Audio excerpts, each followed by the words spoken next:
All right. Welcome to another episode of Kuden Radio. Dai-Shihan Miller here with Sensei Alexander, James, to those of you who are more friendly with him, off in the wings. All right. So we're rounding out a year here as we record this. For those of you who are listening to things in our future, it is the first, literally the 1st of December, first episode of December of 2025. So that means a couple of episodes here. We're going to be doing our my annual New Year's message and kind of getting us reset and all that kind of stuff. Right. So hopefully you'll join us for that. I don't think, James, I don't think we have like a holiday that will trample on Kuden or anything this year, right? It hasn't happened in a while. Christmas, New Year's, nothing like that, because those are middle of the week, I think. Middle of the week toward the end, not on a Monday. So that should all be good. Anyway, James, can you hear me okay? Just checking sound here. For everybody's edification, I had to reset my my system before we got started on here. But everything's good? Yeah? Yes, sir. Awesome. Okay. All right. Well, we got that stuff out of the way. All right. So during this episode, I want to talk to you about something that it's another one of those things, right, that's been misunderstood for decades, especially here in the West, right? Even by people who've been training for decades. And that's a whole can of worms right there, right? Anchoring bias tends to have us believe that things are or have always been the way we encounter them. That becomes our baseline. So again, there's lots of things that we have to be aware of. And again, it's another one of the sticking points, right? I've been harping on getting stuck and getting unstuck and all that kind of stuff for the last couple of episodes. We'll touch on that a little bit. Well, maybe more than a little bit, but this time I wanted to come at it from the perspective of the way the densho, the way the scrolls are laid out, generally speaking, across the board, right? Because there's this term that gets used, right? This Okuden, right? That gets, I don't know that it's mistranslated as much as it's misunderstood, right? Because a lot of frustration, right? A lot of boredom, drift, as in like people drifting away, or they just kind of feel like they're drifting in their training, right? And so-called loss of motivation, right? Loss of motivation isn't because people don't love this art anymore. That's obvious by the number of people that show up for things like this, that are involved in online groups, Facebook groups, all that kind of stuff, right? It's obvious that people love this stuff, but then what's happening, right? It's because, or one of the reasons, right, is because they don't understand what stage of the art they're actually standing in or at the bridge to, right, that they're about to cross over, okay? And when you don't understand that, right, you can think things like, I've hit a plateau, the art stopped working, I must be missing something, right? Maybe it's not for me anymore, right? Those are some of the common things, right? Or maybe you do what a lot of people have done and drift away to find another system, right, that supposedly fills in the missing pieces or makes training feel fun, new, exciting, all those kind of things, right? Makes it feel those way or that way again, right? Hatsumi Sensei and some of the other master teachers call this staying in perpetual white belt realm, right?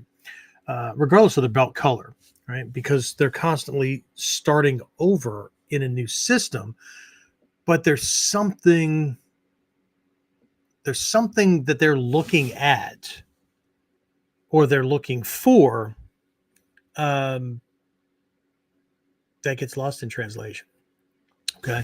But what ends up happening, right, um, is something that's actually more dangerous, right?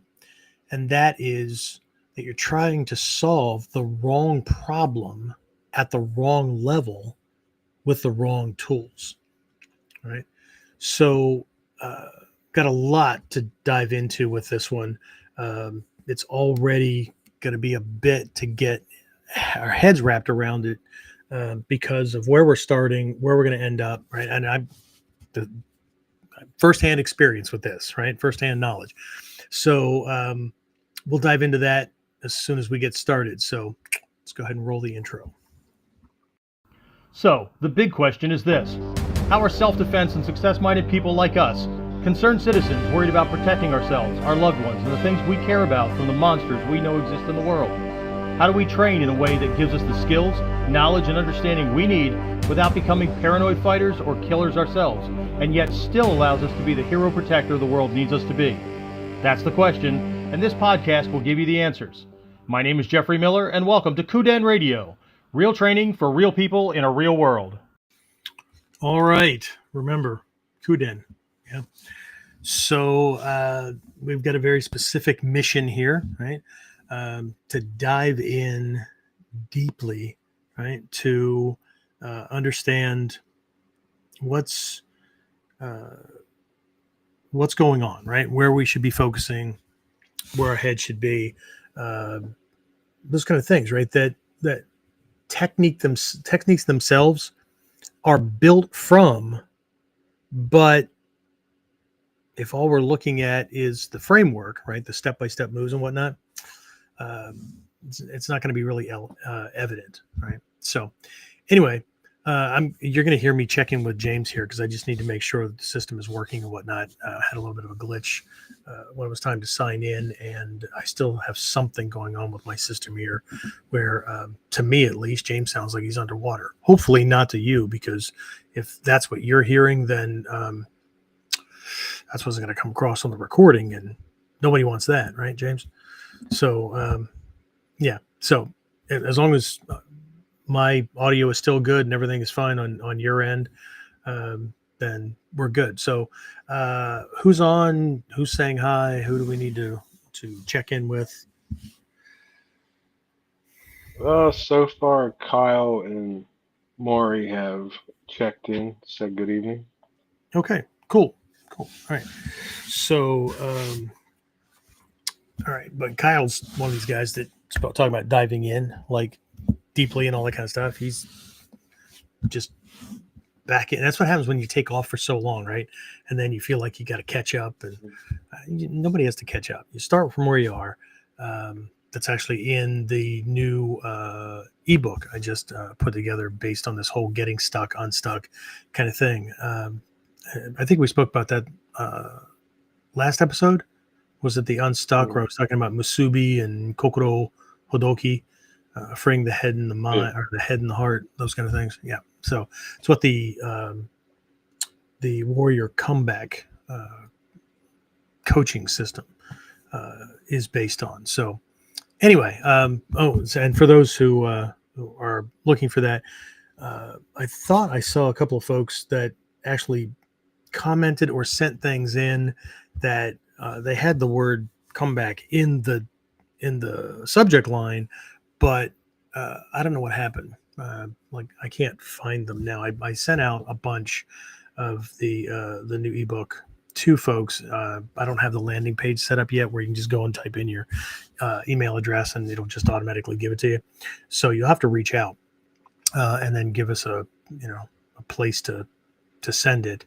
I'm not popping the link into DMs and all that kind of stuff. This is not a resource that I'm just going to blanket throw out there. This is just one of the ways that I'm vetting people that actually want to work on specific problems and get things done, as opposed to the content collectors, the technique collectors, those kind of folks, right? So anyway, right. So Kyle's on, and also Kyle, I was one of my guys told me to send or to let you know that the order that you place through, sorry, everybody else, the order that you place through the WCI Dragon's Den, our online pro shop, for whatever reason, it's showing that there was a glitch that it didn't send the confirmation email to your email address. So, but it went through and stuff should be fulfilled and sent out. And I think what he said was 2 days. So anyway, so everything should be good on that end, right? Who knows what Kyle's like loading up on all the training t-shirts. And I think I think, yeah, the one he wears to class more often than I see is the one that says, "Hi, I'm a really nice person, learning to be cruel, vicious, mean, and nasty." On the back, it says, "Can I practice on you?" with a ninja like drawing a sword. That's a favorite among people. Anyway, so Kyle, who else did you say was on? Maury and Trinity said the audio is good. Cool. Kyle says it sounds good, and Jared just jumped on.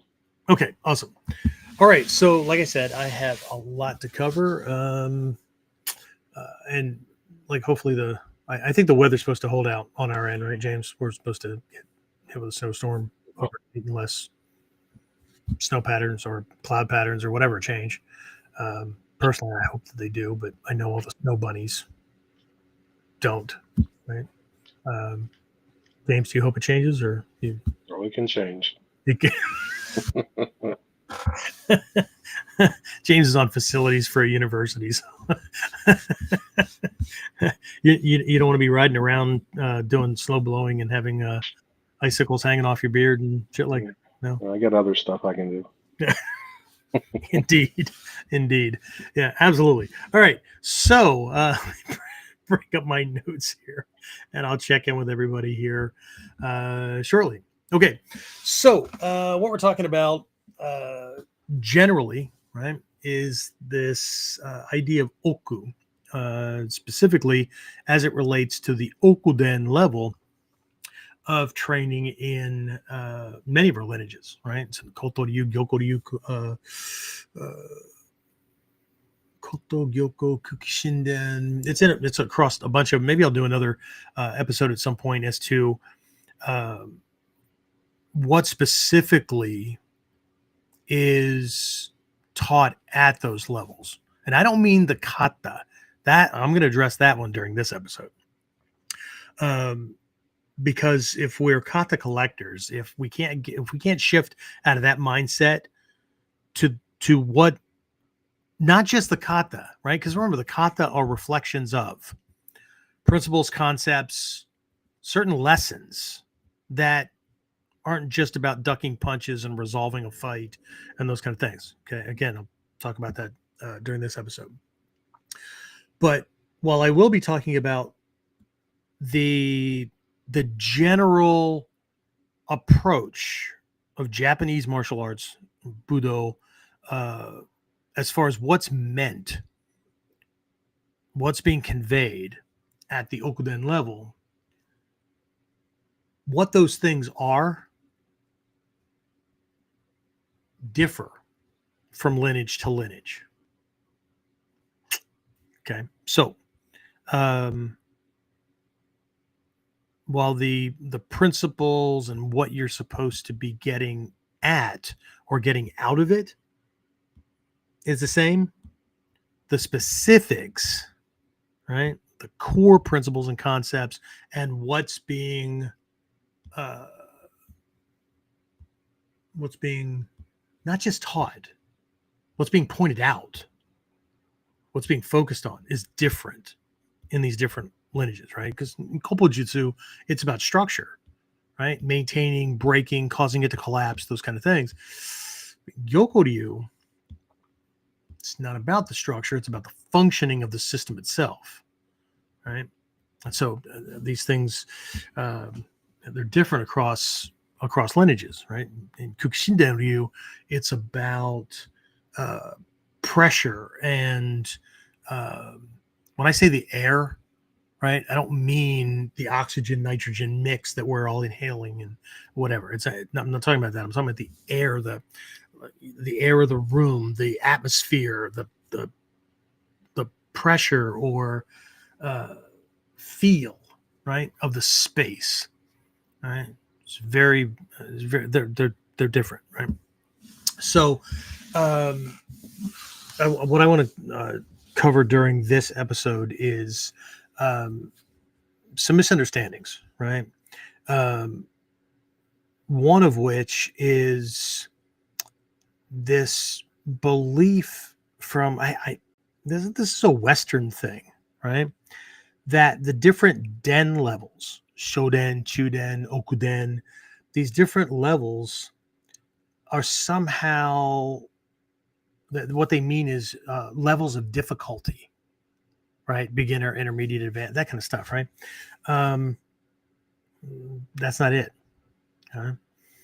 I'll make a couple of reference points just to kind of push. I mean, this isn't like, this is the university level course. This is the 30,000 foot or 10,000 foot or whatever, the blimp over the sports arena, right? That kind of view, right? But I want to cover that. I want to take a look at the reasoning or the what for, right, of these different levels, right? The general levels, Shoden, Chuden, Okuden, and what we're supposed to be pulling from those things, right? And we'll dive more into this idea of Oku, right? And what is really going on at that level, because it's not the kata, right? It's not the kata. So, and again, there's some other things we'll drop in here, or I'll drop in here. But again, my focus, even though we're going to look at tradition and Japanese perspective on these things and whatnot, this is still in the realm of getting unstuck, because if we're translating things incorrectly, if our understanding about what it is that we're doing or what we're supposed to be learning, what the point of the lesson is off, then everything is off, right? And if we don't understand the progression that's supposed to be going on, during this one, I'm not talking about shuhari at all, zero, right? If we understand the progression and the logic for development, we never leave the Kihon level. We never leave Shoden level, beginner level thinking. No matter what color the belt rank is around our waist or the document on the wall, right? No matter how many techniques we know. Because at a certain point, you can use any kata to run certain processes, right? And to pull lessons. But it's not the path that most people think, right? So I think that's where I'm going to start, right? This really big misunderstanding, right? That den, right, which means transmission, right? Shoden, right? It's not, and show isn't even beginner. It means head of class. It means it's also the show in Joe, like high level kind of stuff, right? So I've covered this in the past where we took a look at how things are inverted, right? Shoden, people see it as beginner techniques, but it's really like high level, most important core principles and concepts in physical form, right? And so if you lost all the scrolls, but you knew the techniques, you knew what was in the Shoden, you could recreate everything else. Okay. Not my opinion. Okay. What I was taught. Right. So that directly contradicts the Western mindset because, well, these are the techniques I need to learn so I can get to the cool stuff, and then the more cool stuff, and then the more cool stuff, right? But again, how are we looking at the stuff that we're collecting? Okay, so Den means transition or transmission, right? It does not mean difficulty level, right? Most students think the scroll levels are difficulty levels. Okay. So Shoden, right? Beginner techniques. That's the easier stuff. Have you seen some of the Shoden no kata? If that's easy, right? And again, this was, I'm not laughing. I'm laughing because like I remember thinking these things, right? Because I came at it with the same orientation, right? And then like I'm looking at stuff going, that's the beginner stuff. Holy shite, right? But this is the general orientation. This is the big misunderstanding, right? That Shoden is beginner techniques, and then the Chuden level is harder stuff, and then the Okuden level, right? That's that fancy warrior secrets, the fancy or the more difficult or the hidden ninja secrets, warrior secrets, whatever of that particular lineage. But that's not how this works. Okay? And until we get that sorted out, then we're just learning moves, which makes it really easy to see how people can discard these things so easily, but not at the point where Soke or master teachers have said, okay, they're getting in the way. You need to throw the techniques away. Okay?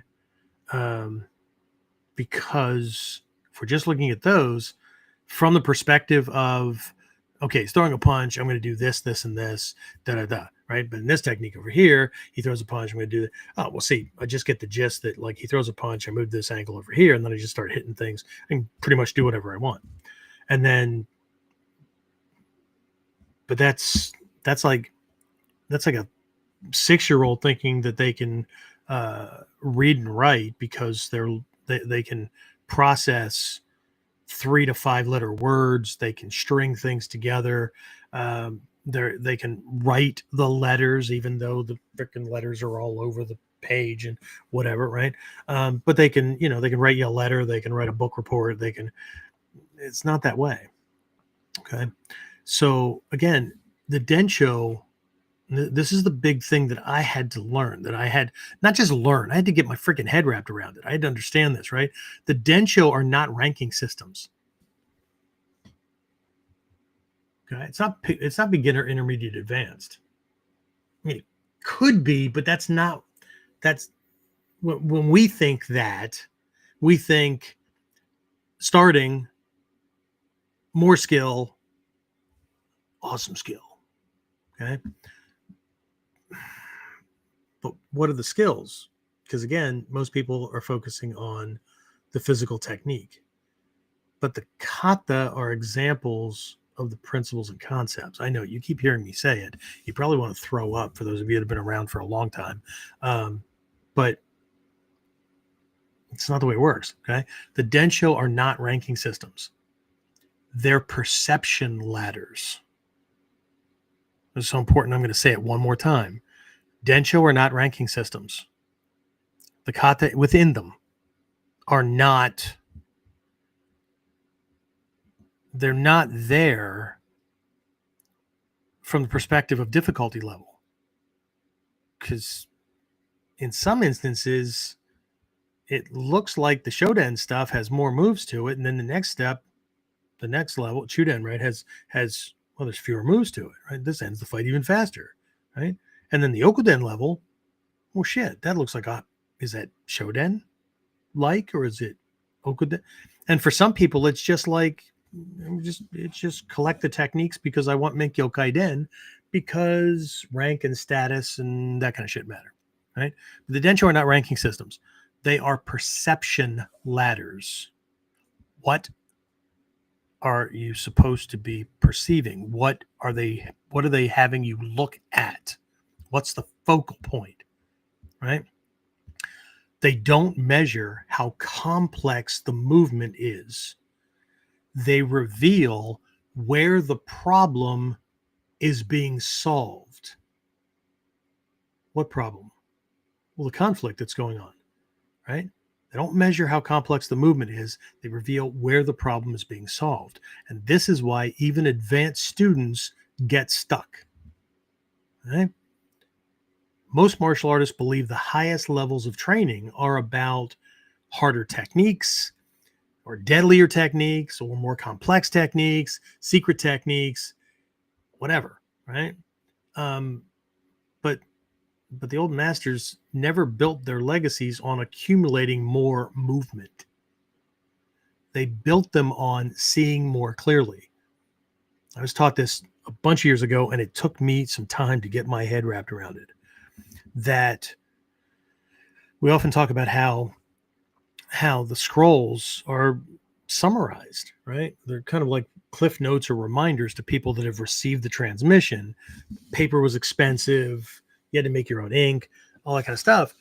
But there's another way that we can look at those scrolls, and that is that the past masters weren't just passing down like how they fight.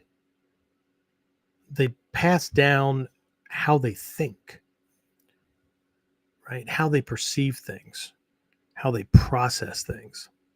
Okay. And there's kind of this order of how that works. Right. But what I was told was what they wrote down, what they passed down was the minimum necessary to help you get from where you are to where they were as quickly as possible. Okay. And that's hard enough in any given lineage with 18 or 23 kata at this level, or, there's another 13 or 12 or 15 or whatever at the next level. And then there's another 5 or 12 or whatever at the next level. And then here we are, members of the Bujinkan, and we've got 9 official lineages, not counting the stuff that Hansumi Sensei had Menkyo Kaiden in. That's a lot of shit to memorize. Okay. Again, they didn't build their legacies. They didn't pass down this process of accumulating more movement, whatever, right? These systems, these legacies, these lineages were built, right, on seeing more clearly. Again, they didn't just pass down how they move, how they fight, how they defend. They pass down how they think, how they thought, how they process things. Right? Because if Okuden, right, were simply advanced kata, the masters would have passed down harder combinations. And you can see this in some of the schools that's what it's about. And it's easy to see how the newer or more conventional approach, and I'm talking like early to mid 1800s forward, those systems that were developed during that period, especially the solo kata based systems, right? A lot of us came from those, right? Beginner techniques, got a couple moves. Intermediate stuff, you got longer moves, and then they just keep getting longer and longer and more complicated. It just seems like it's an exercise in memory and regurgitation, right? Because God help you if you're taking a test on one of these things, and the kata you're supposed to be demonstrating has 46 moves in it. True story. I have a student, long distance student, that was training in a different system for a long time, and they were testing for or prepping for a test for 6th degree black belt. They only had to master one kata. It had 46 moves in it. Right? Couldn't screw up any of the moves. If they did, nothing, right? So when we overlay something like that, or if we're coming from a system like that, it can be easy to mistranslate a system like this the same way, right? But this is not how the past masters of these lineages did it, right? They didn't create harder combinations, right? They passed down perception. Okay, they passed down perception, right? I'll talk a little bit more about this this mistake when it comes to Okuden, but I'm going to need to back up a little bit to take a look at Shoden, Chuden, that kind of thing. Before I do that, James, anybody else sign in? I see the numbers are picking up and all that, but anybody else sign in? Anybody else say hi? Anybody have any questions, comments, complaints already? Not that I'm looking for them, but anything? Just Dave checked in, said howdy. Howdy. That's different than, like, if he lives someplace different, it might have a little flip at the end of it, like howdy, right? Anyway, sorry, just being a douche. All right, so that's it. That's all we have. That's it. All right, fair enough. Again, if you're new, don't forget to say hi or whatever. I always like to see when new folks jump in. I know that a lot of folks, just because of schedules, where you live around the world, those kind of things, it's just easier to kind of catch up via recordings, whether it's on YouTube or Facebook, or you're catching this via one of the podcast directories, whatever, right? We're on Apple Podcasts, Spotify. Where the hell are we? iHeartRadio. We're on Pandora, right? You know what? We should check again too, because who owns Pandora that we were checking in on before? Sirius. Series, yeah. So yeah, there was the really good possibility that at some point we're going to end up on there just through osmosis. But we'll see. There's hundreds of freaking directories that we're on, but we're on all the big ones. So anyway, that being said, let's jump back into this, right? Try to keep my notes organized here so that I don't wander. Wander as in like WANDE, not wonder like WON.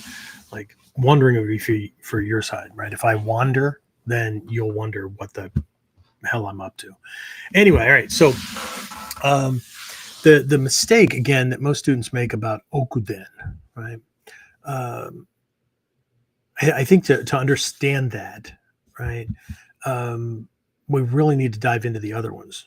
Take a look there too, right? Okay, so let's dismantle this myth, right?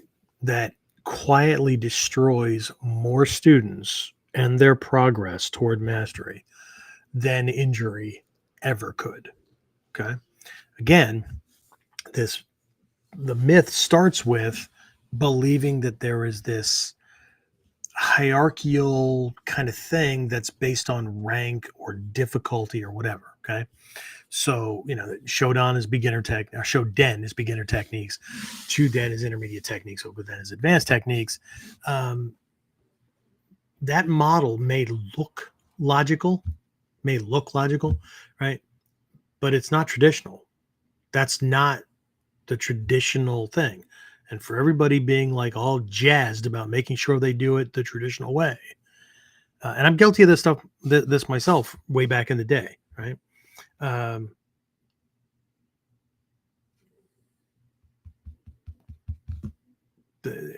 There's a lot of folks. It's not an everybody thing, but there's a lot of folks that don't catch themselves or don't know that they need to catch themselves, filtering things through the Western academic approach to things. Okay. Because what we're talking about is a modern misunderstanding, right? Because in classical Ryuha, the Den system was never about difficulty. It was about depth. Okay. Because come on. I've always said any monkey can do the friggin' moves, right? If you stay focused on techniques, right? The physical part, I know, I've been there, right? If that's where your focus is, eventually it's just another fucking technique. Like they all start to look the same. I mean, think about like across many of our lineages, especially the striking lineages, right? Gyoko, Koto, Shinden, Shinden Daken Taijutsu, even Takagi Yoshin to an extent. The first couple of moves, 70% of these damn things all look the same. Right? It's either one or two punches or grabs or whatever, kicks or whatever. And then there's this angular evasion with an uke nagashi. And then the end has some kind of different resolution. Right? And of course, we can look at things at that level. We can look at any kata at that level. But what are we supposed to be focusing on at each level? The shoden, the chuden. Because just looks like you're just swapping out techniques for something different, right? I'll talk about the koto to you here in a bit. It's the example I'm going to use for this episode, but it just looks like it. On shoden we're doing long range, and chuden we're doing close range, and okuden maybe a mix, whatever, right? Again, that model may look logical, but we have to be careful, right? Because as we translate things, that creates direction, right? So just like everything in our life, right? The way we translate it. Okay, so let's do this. Let's take a look at what shoden, chuden, and okuden actually represent. Okay, what they actually represent, right? So let me give you a framework that hopefully will rewire how you see everything.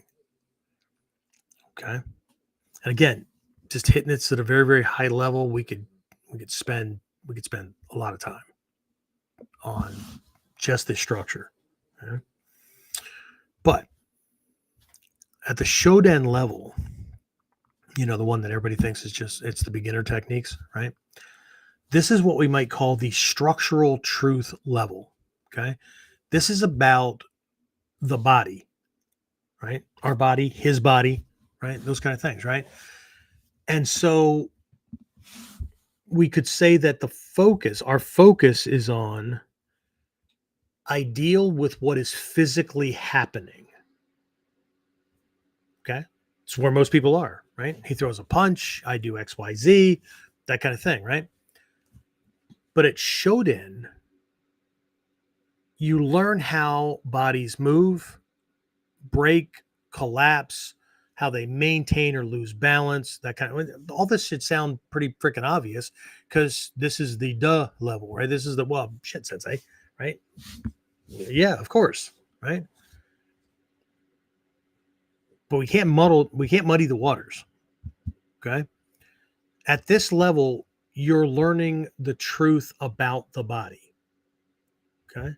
How it can be strong, where it's weak, how the realization that we're all really easy to kill.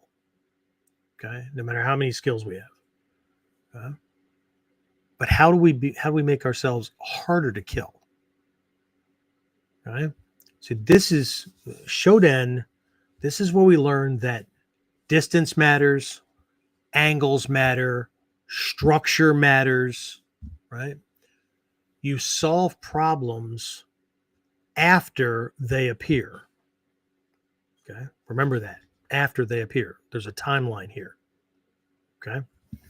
I'll come back through with an example from one of the schools and one very clear principle. But again, Shoden, right? Structural truth. Okay. The Chuden, again, these are all words, right? But we could call this the tactical interruption level, right?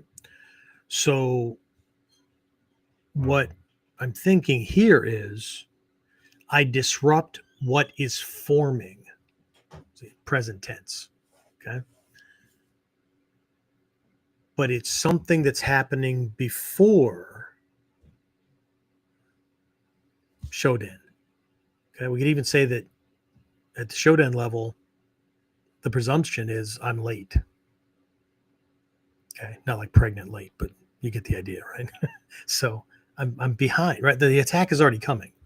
Okay, there's a big part of what we're going to be covering during the upcoming Daikomyosai next month on the Gyokoryu 0 point thing that's going to cross over to a bunch of these, right? Where I'm going to be talking about the kuki of another way to look at kuki and the kuki shinden, and an aspect in koto and whatnot. But in the Gyokoryu, this 0 point kind of a timing thing, right? To catch things before strength can occur, right? So, but again, at this stage, right now, you're no longer reacting. Okay. You cut intention before it becomes force.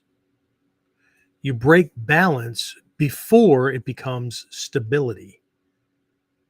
You break stability before it becomes immovable strength and structure. You interrupt structure before it locks in place and it's hard to move. Right? You're not solving the attack. You're killing its future existence. Right? I often mention this in class where I talk to students about, like, at our 4th Dan level. Say this seems like there's a huge disconnect. I mean, Shodan is way over here, but like you're still talking Chuden at the 4th Dan level. Yeah, because for 4th Dan, people that are candidates for 4th Dan, to get it from me, just like I had to get it from my teachers and whatnot, the litmus test, one of the litmus tests, is when the technique is applied correctly, but not necessarily completely, right? It doesn't matter if I apply the force or he applies resistance, everything backfires on him. Okay. I have to have these other things in place, right? Not just the moves. Okay. So at this stage, you're not solving the attack. You're preventing its future existence. It's never going to come into being because the things necessary for that to happen can't happen. Okay. So we talk about, instead of like the Gono Sen of Shoden, right, where you're late to the party, right? You're trying to catch up to things. Now it's like Senno Sen, where you're preempting, right? You initiate your movement upon his intent to move, and so you end up getting there before he can form, before his body can be in the right place to do the right things. So you're not causing his body to collapse after you've neutralized or avoided or whatever the incoming attack.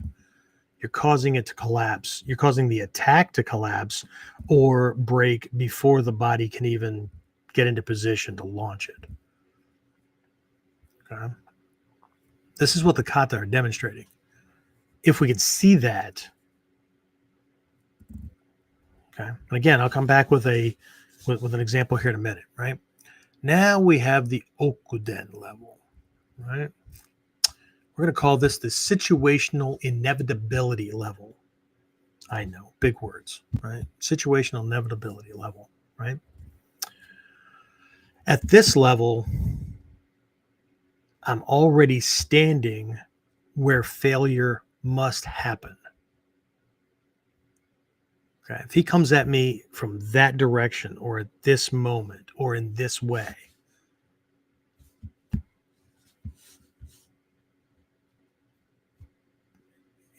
his technique won't work.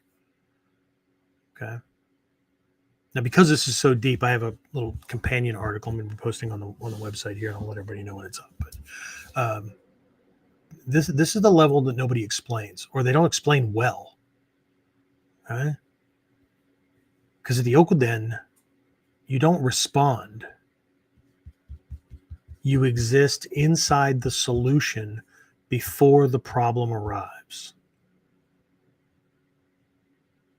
I know. Starts to sound all like woo-woo and shit like that because, like, how the hell can you have something where I'm in a position where things break before the problem arrives, but they're a kata, right? And the kata show he's throwing a punch or he's throwing a kick or he's trying to stab me because mutodori is often, for some lineages, the Okuden level is mutodori, whatever, right? But that's where the disconnect is because they can still be throwing something or not, right? Talk about something here in a little while that goes to something that I was introduced to like almost at the very, very beginning of my training, which is that, and the way it was worded, right? I mean, you could retranslate it to be a master warrior, master tactician, whatever, right?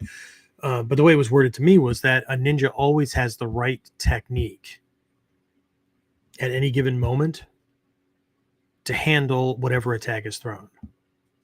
Like that fucking blew my mind. I mean, I couldn't get my head wrapped around it because I'm thinking, like, how is that possible? Like, do I have ESP? Do I have whatever, right? How right? But I want to talk about how when we're looking at some of these things, if we're only reading the words and we're translating things directly, we're missing the lesson. Just like if we're focusing on the kata, we're missing the lesson. Okay. Now, it doesn't mean that we don't have to learn the kata.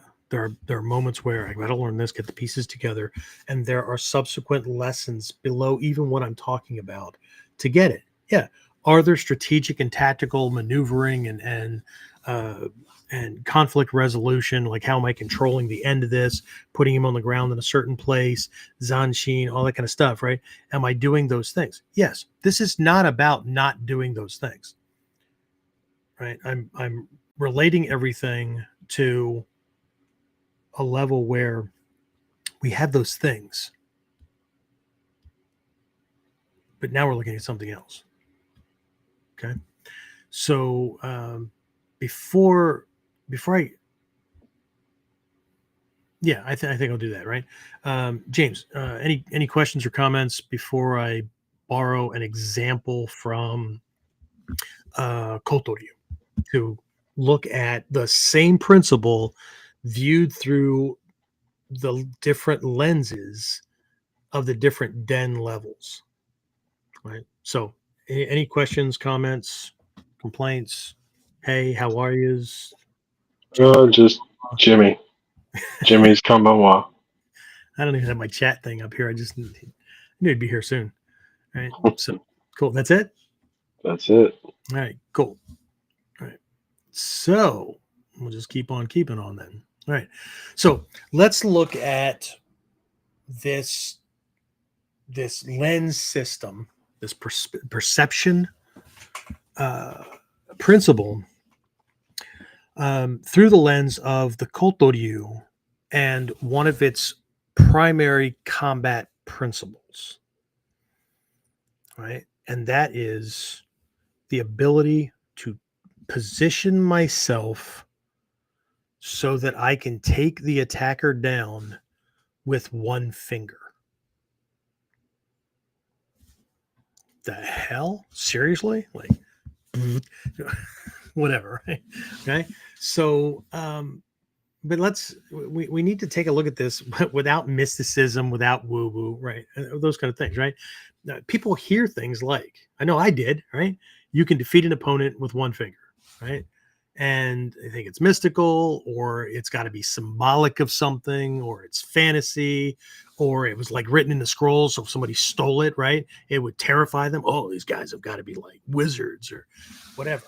Maybe it was, but I don't think so, right? Because it isn't. Okay. It's just this. The person collapses not because you touch them, but because they were already standing in a losing position. Okay.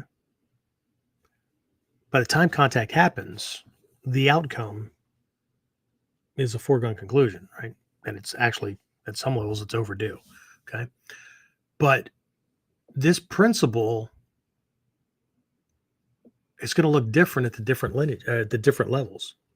Okay. Again, kotoryu, right? So kata, anyone's familiar with the kata structure? If you're not, you have to take my word for it or look it up, right? And you can certainly do that on YouTube. There's everybody and their freaking brother, except me, I think, um,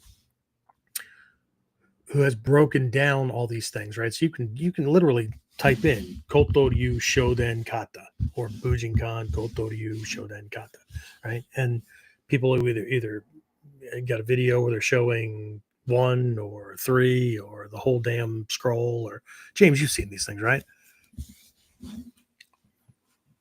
And then everybody Yes. like it's slightly different or whatever. Yeah. Mm-hmm. Yeah. So look it up. Right. So, but at the Shoden level, everything is long distance, 30 to 45 degree angles, right? This naname concept, right? Angular movement, linear movement. And then there's this coming back in and finishing things off, right? It doesn't matter what kata we're talking about, right? And it can happen quickly. It can happen, more slowly, more movements, whatever, right? So shiaku, tangeki, kyogi, whatever, right? For the most part, the kata has you drifting away at a specific angle to neutralize what's coming in, and then moving in and attacking the skeletal system and causing the collapse, right? Knocking them down. Okay. Now, are you always backing away? No, there's some bleed over, right? But it's pretty set, right? This angular movement, linear movement, whatever, right? So here's the thing, right? At the Shodan level, because I'm late to the party, because I'm learning this structural thing, take up a strong position, not because you're bigger and stronger, but because your position is stronger, right? And it's like aiming a cannon, okay? So what the Shodan is teaching is create some distance, stretch him out so you can identify the weak point or the weak line, and then you put everything on that line, right? Causes a fairly quick collapse, right? And again, the better my angle, the better my ability to accurately catch that line, right? I'm lining up my power line to his balance line and lining up with that weak point or weak position. The more I will be able to do it with less and less, right? One finger, right? To cause the collapse. Now, it may not be the thing that drops them all the way to the ground, but very interesting stuff, right? Now, Chuden in the Kotoryu, because when I first started, right, of course I was in the Shodan levels, and that's the way things were being expressed to me, right? What it looked like was Koto, very long range, right? Gyoko, even though, right, we're stepping away and things like that, relatively speaking, that's a much closer range. Okay. Kotoryu had way fewer moves in it because of the one finger takedown kind of principle. Move to the right spot, attack the weak point or the weak line, collapse the structure. Gyokoryu had more moves in it because the Gyokoryu's principle is not the same. Okay? So, but anyway, what I came to see was that, okay, Kotoryu is long range, Gyokoryu is close range, right? But then, like, I get exposed to the Chuden stuff, and I'm like, wait a minute. Like, this is all like not just close range, it's in your face, right? Wait. And then I had a moral dilemma because, like, on the Chuden, we're attacking first, right? The way watch the way a lot of people demonstrate these things at a Shoden transmission level, or when somebody's first learning it, right? It looks like a fucking hit and run kind of thing that you'd see in Togakure, but it's not. Togakure is hit and run, right? Because the recognition is his, his he's stronger than me, whatever. Now we could place this context in the Kotoryu, but I don't want to go there yet, okay? Because I don't want to bleed over into Okuden just yet, right? But it looks like the Uke is just standing there, and then we're gonna walk up and strike first, strike hard, Cobra Kai, hoorah. But see, something else is happening. Yes, learn the kata, but I'm still talking about this one finger takedown kind of thing. And it doesn't mean that the Chuden level kata only have like one move in them or whatever. Sometimes there's 2, 3, whatever, right? But what ends up happening is either I'm walking, for those of you audio only, I'm bringing my hands together. I'm either walking closer to him, or he's walking in on me, or we're walking toward each other, right? And so what's happening here is the same thing that's happening in Shoden, except that he hasn't attacked yet. And I'm going to make sure that he can't. So what I have to do is the stuff I learned in the Shoden, I have to be doing that before he gets set for an attack. Okay. In Shoden, remember, I was avoiding punches, kicks, whatever. I'm moving away, identifying the point, and then I'm coming in, right? So I have to be able to do that under pressure because I'm late, right? The attack is already in progress. Okay. At the Chuden level, the attack is imminent. It's just not happening yet. So as that distance is closing, I have to be able to identify how he could attack, what it looks like he could do based on his build, all those kind of things, right? Where's the weak point? Where's the weak line, right? Where can I start, right? So as soon as I move in at a certain, I also have to understand distance too. At a certain point, he will initiate. So I need to be preempting that point in time. This is not about an attack at all. This is about a condition for an attack to take place. So I disrupt that, right?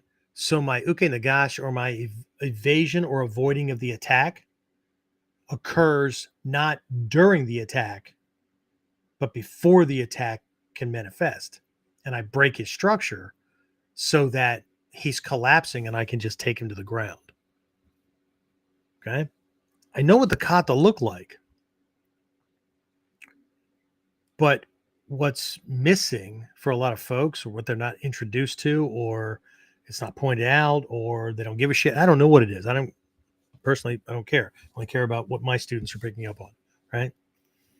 Is the stuff that we're doing in our head, what we're looking for, what we're looking at, right? Those kind of things. In each lineage, it's different, right?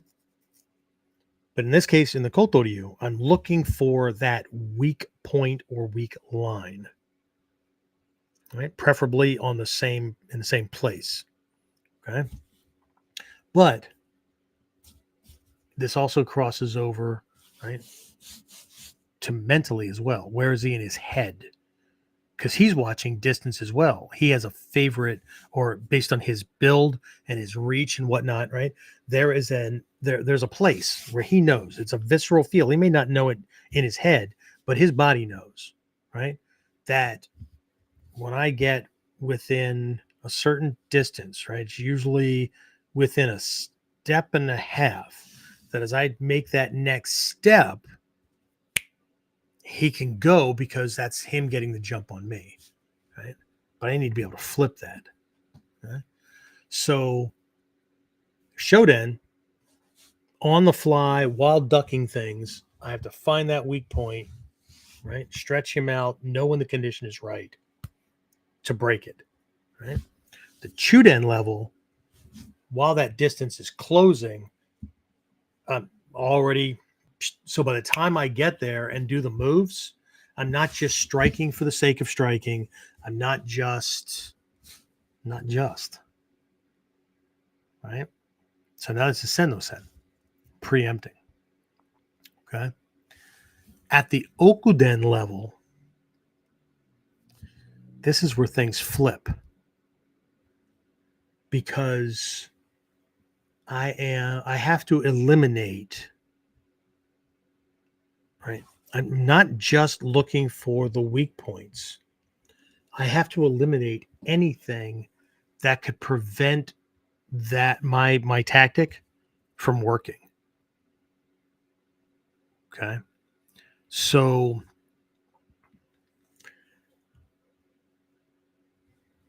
Okuden, it's not about power. It's about speed. Right? I'm sorry, it's not about power, it's about position, right? It's not about speed, it's about placement. Right? I was taught by Hatsumi Sensei a long time ago that when you have this right, you can actually slow down. You can be going slower than the attacker and still beat him to the punch, still whatever.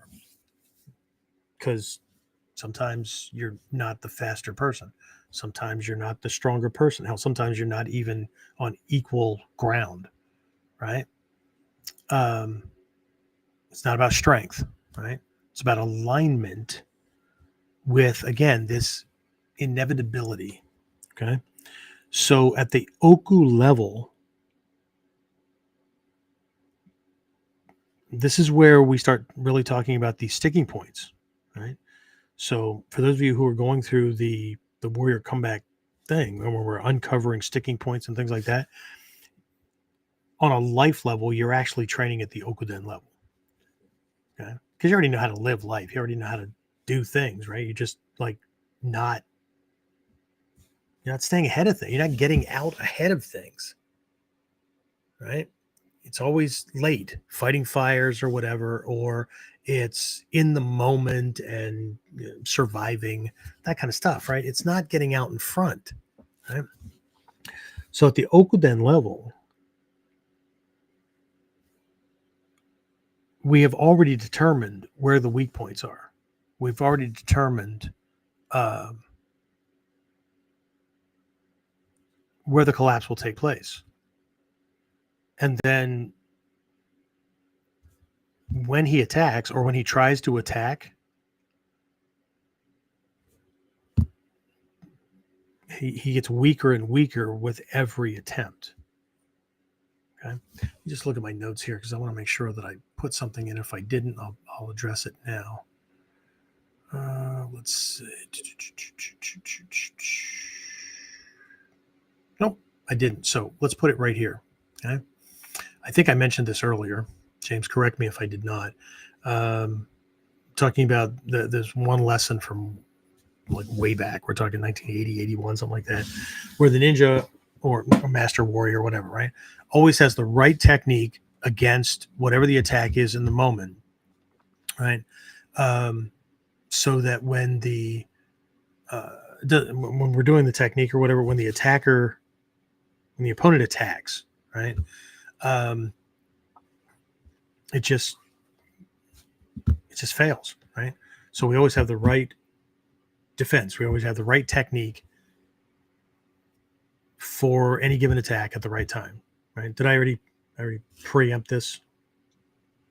Yes. Okay, cool. All right. So let's talk about that. Okay. Because at the Shoden level, the focus is on shit, whatever he throws, right? I am physically skilled to be able to evade, counter, neutralize, and counterattack. It's about the fight. At the Chuden level, it's about beating him to the punch. So pretty much any technique will do. Right? If I get this first thing where I get the jump on him, then Hasumi Sensei used to teach this at these levels, right? It doesn't matter what you do after that. You can do whatever you want. Shrey Sensei used to say, if you get this and this right, okay, all your problems go away. Right? But that's not Shoden level, that's Chuden level. Okay. But let me share something about the Okuden level. This is a completely different lens. This is not more complicated, more whatever. This is broader. This is deeper. Okay. We'll talk about this Oku thing here in a minute, this whole concept of Oku, right?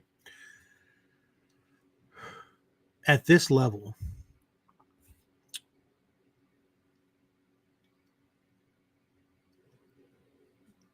technique. We have to break our connection, or this we have to break the sticking point, or we have to stop being stuck on every time we use the word technique, it means physical martial arts skill.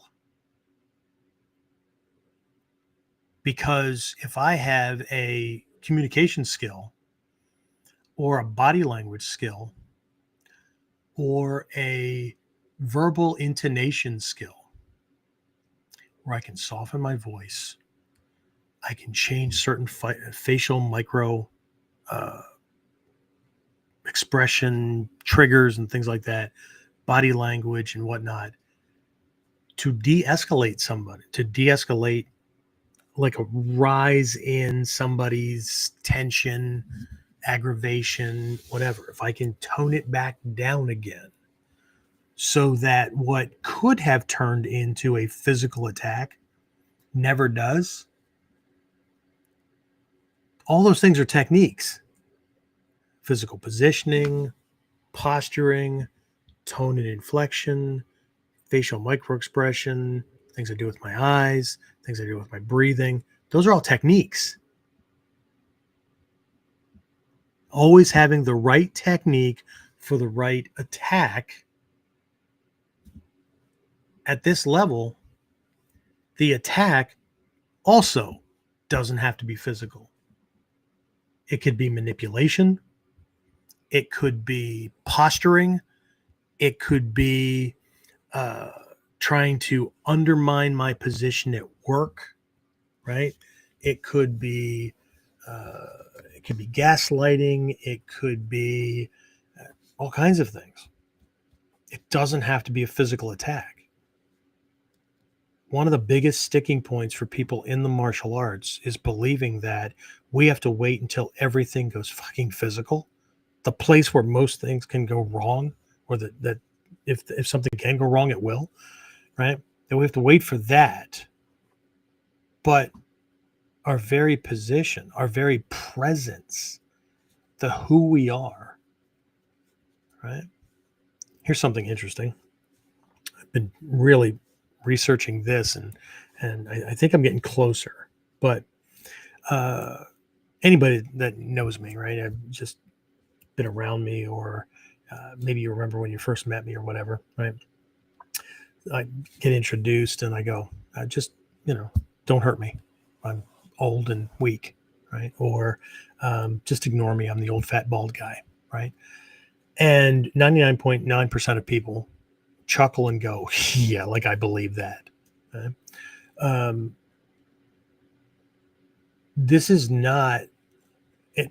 While I can see that it could be, but people can see through. And even if mentally we don't get it, right?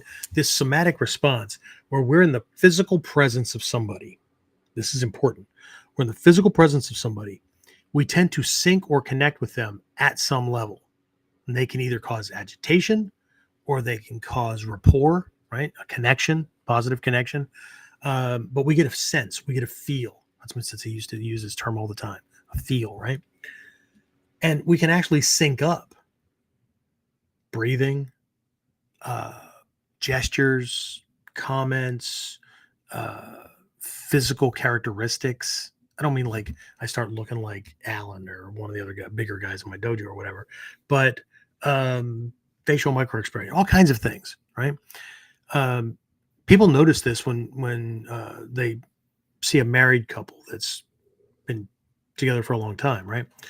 They have similar mannerisms, or their sense of humor is becomes very similar, where in the beginning it was completely different or whatever, right? They start knowing what the other one's going to do, right? Not because the other person's predictable, but because there's this connection, right? um Very interesting, right? So people can have a sense where if I or somebody else did that, right, that there's almost like this forced sense of uh, forced humility or forced uh, perceptual identity, where they want you to believe something or they're trying to cover it up, as opposed to someone who has eliminated a whole bunch of things, including like trying to keep fear in check and all that, right? One way we could describe this is the person, their confidence comes from a place where they're comfortable in their own skin. They're comfortable with their own identity, right? There's no collapse. They're trying to hide kind of thing, and there's little physical tells and whatever, right? Or they join one of these alpha male things where, right, you gotta present yourself and demand validation and those kind of things, right? As opposed to the possession of power.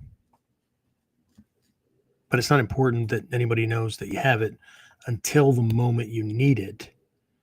But it's still not about showing everybody you have power. It's showing up in the face of moments where most people know they wouldn't. And I believe that's what most of my students are looking for. They're not looking for this forced authority kind of thing, right? Um, Pulling from my time when I was a police officer, right? When these things have not been resolved, right? And it's not necessarily that the person is doing something wrong internally from a heart thing, right? They could be confident, they could be secure in their job, that kind of thing. But if they become so secure that they're now lackadaisical, they're not paying attention, right? They assume that their authority will protect them. Okay. Um, that becomes just as problematic, right? And so the other person, the attacker, the perpetrator, or whatever, there's a reason that some of these people feel like they can get away with, or they can beat a cop down, or whatever. Um, it could be in numbers, right? Because there's that mass mentality. But I could have been out on a private road, right, dealing with somebody whose car broke down or pulled them over for drunk driving, and whatever, right? Where they might attack me, but they don't get a sense that that's going to work so well. So they might do it to somebody. Here's an example. A bunch of years ago, I was a much younger person then, but either way, right? The dojo was younger. And so one of the ways that we promoted the dojo was we would be at fairs, right? And we started off like everybody else, right? We'll do a demonstration, that kind of thing, right? But I wanted to do more in the community, and I wanted to be seen as these are not the guys that are, like every other fighter group or whatever. They're contributing and to the community and that kind of thing. So we decided that we would come up with a game booth and actually participate in the entire fair, not just for the half hour or hour that we were doing a demonstration, right? We would be there for the whole thing. So we came up with this concept that fit, the ninja and what we do and whatnot. So we had this ninja star throw booth kind of thing. Everybody gets like 5 throws for whatever it was, $1, $2, whatever. And if 3 go in, then they win a prize kind of. But the reality is everybody got a prize. All they had to do was play, and they got a certificate for a free class or a free week, whatever we were giving away.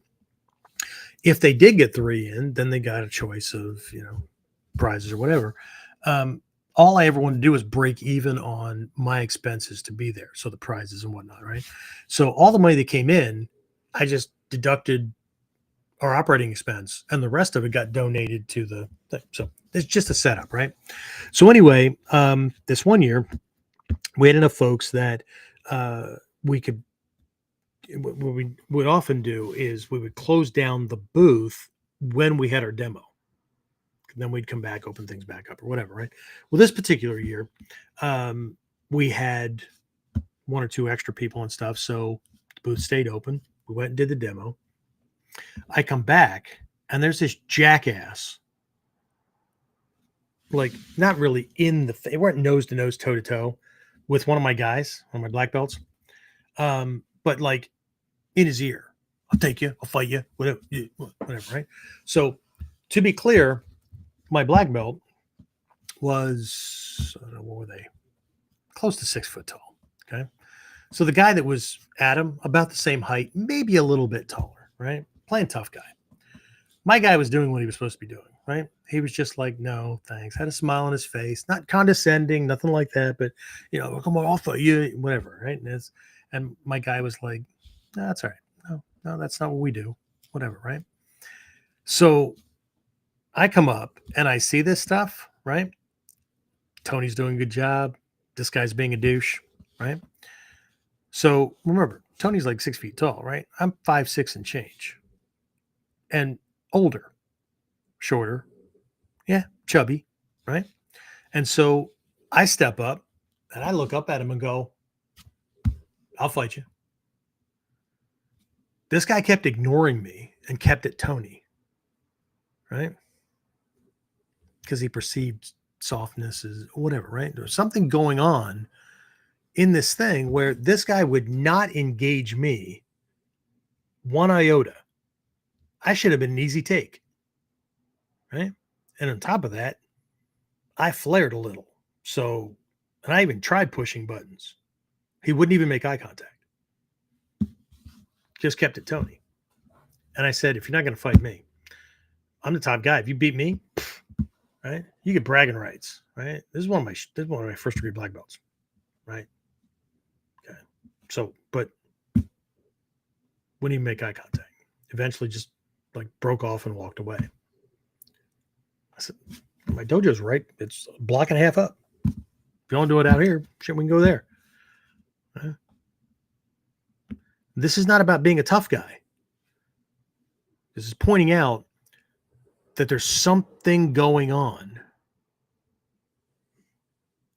that is not technique, not in the context that most martial artists think about techniques. There was a battle going on, but the battlefield was not a physical fight arena. I don't care if it's back alley, a ring, whatever. The battleground was in the head and the heart. The battleground was way before fight was ever going to start getting, before the things were starting to be way different. Okay.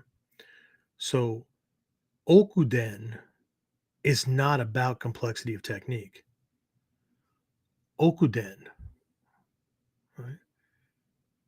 Okay. We should talk about that. What the Oku in Okuden actually means. Okay. So let's talk about this word Oku. Oku doesn't mean secret technique. It doesn't mean advanced technique. Oku means depth.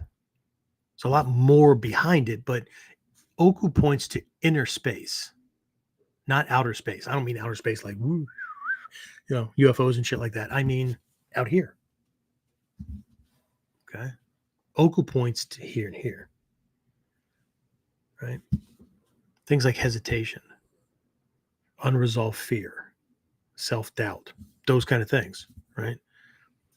So this is the unseen recess, that place beneath experience. It has everything to do with how the experience occurs. Okay. But Oku's not hidden like a locked box. It's hidden like your blind spot. Okay? It's not concealed. It's unexamined. Right? We may know that it's there, but we haven't made the connection that it matters. Or we think we can cover it up or whatever, right? This is why the highest level of training is not secret. It's not mysterious. It's simply the level most people never look at or look toward. Okay. So we could take, once we get to the Okuden level, once we make that breakthrough, we can go back to Chuden, Shoden level, kata, Kyonapo, shit, Sanjin. We can go back to these things, okay,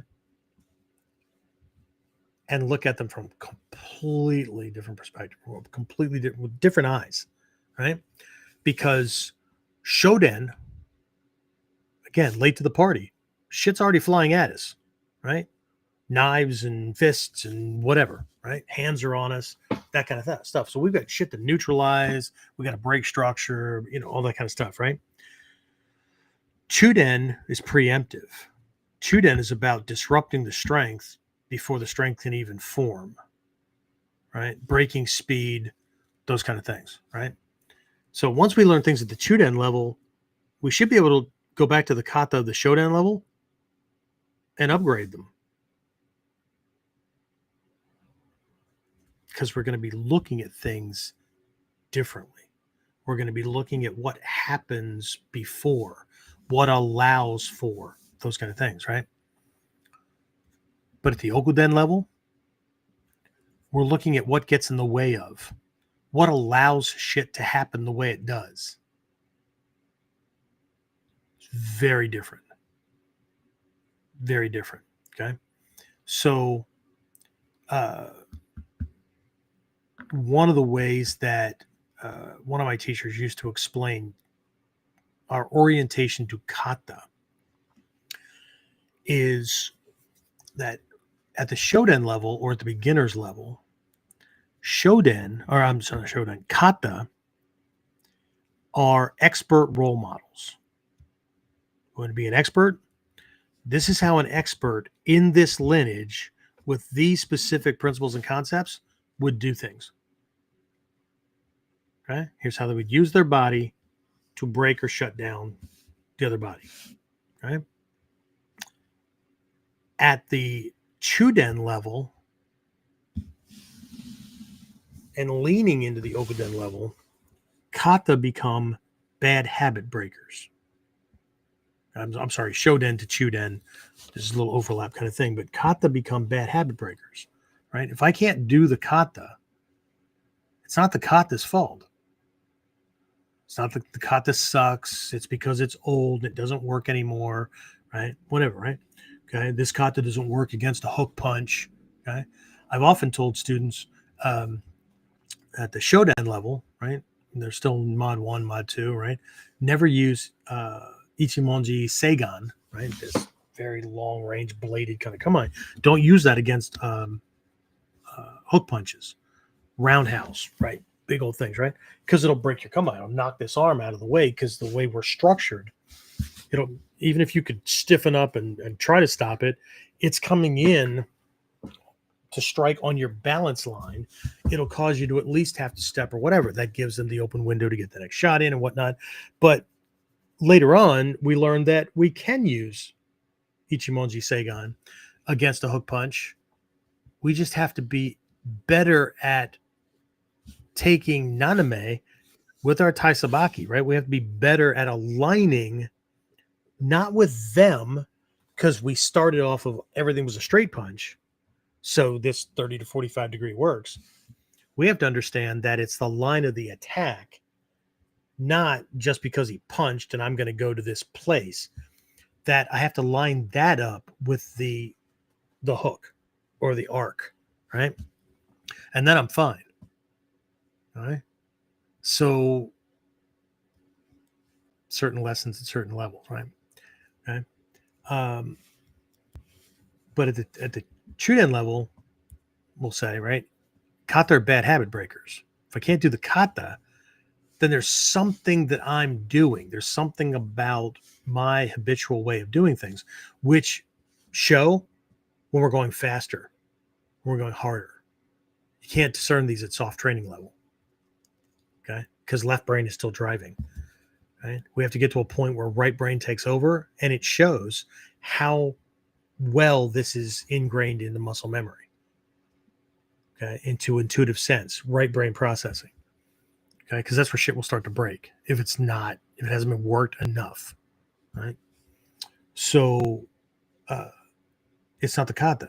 Kata survived centuries, okay, especially in traditions like this, where it's not about museum pieces or blind loyalty to a system or whatever. At the Okuden level, there is no loyalty to a system. There's loyalty to outcomes. It's not that the system gets thrown away. We have to reorient ourselves to understand what's at the deeper levels of the system. Okay. So, bad habit breaker, right? At the upper Chuden and into Okuden levels, now what we're looking at is situational. We're looking at situations. We create scenarios, and not just because we change the environment in its tight spaces. We might, right? Not because he's bigger or there's more of them, multiple attackers, or there's weapons or not, or whatever. Might be, right? But it's about the situation. We're not surviving an attack. We're not defending against incoming things. We might be, but that's not where the head is. The head is on managing and resolving a situation. When I started getting higher and higher to these levels, not rank, to these levels, right? I was in classes with other people, same level. Hatsumi Sensei at one level, still lower, but we're in the Okuden realm, would say you need to drop your concern about winning or losing because that will get you killed. Because when I'm worried about winning or I have a fear of losing, I'm going to do certain things. There's going to be an imperative need, right?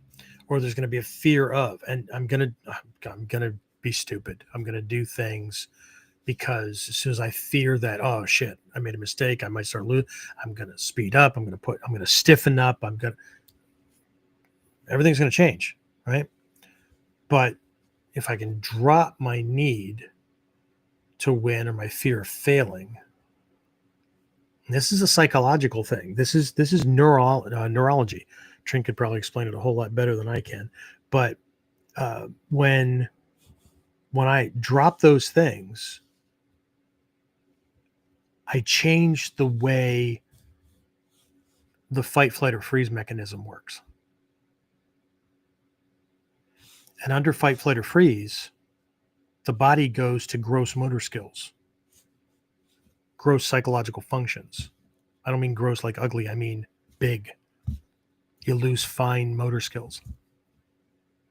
Okay. And then at one of the highest levels before Hatsumi Sensei retired, what he was talking about was don't even think about being in a fight. Don't think about being attacked. Think about observing the situation and playing with this person, right? He wants to punch. He doesn't want to punch my face. He doesn't want to stab me in the gut. He wants to put his face in this space and time, or put that knife in this space and time. I'm just not going to stand there when he's doing it. He can do whatever he likes. I'm just not going to participate. That's a very, very different way of thinking. But again, it's not mysterious. It's not woo-woo. It's not, big guru thinking or whatnot. It's operating at a level where now fight, flight, or freeze doesn't even come into the equation. So now we have even more faculties operating because of the way we define the situation. The moment we use the word attack, the moment we think about having to defend, survive, whatever, okay? The moment we have to force ourselves to do certain things. Now, are there times when that's important? Yeah, that's why we have training, because we're going to need to do that in the lower levels. And as we start training for the Okuden level, okay, that's what the kata are for, to start exploring it, because that will uncover more and more of these head and heart, unspoken, unexamined glitches that add speed against a killer or against really bad situations. Or, some people are really, really good at physical fighting, physical martial arts, but their life looks like shit.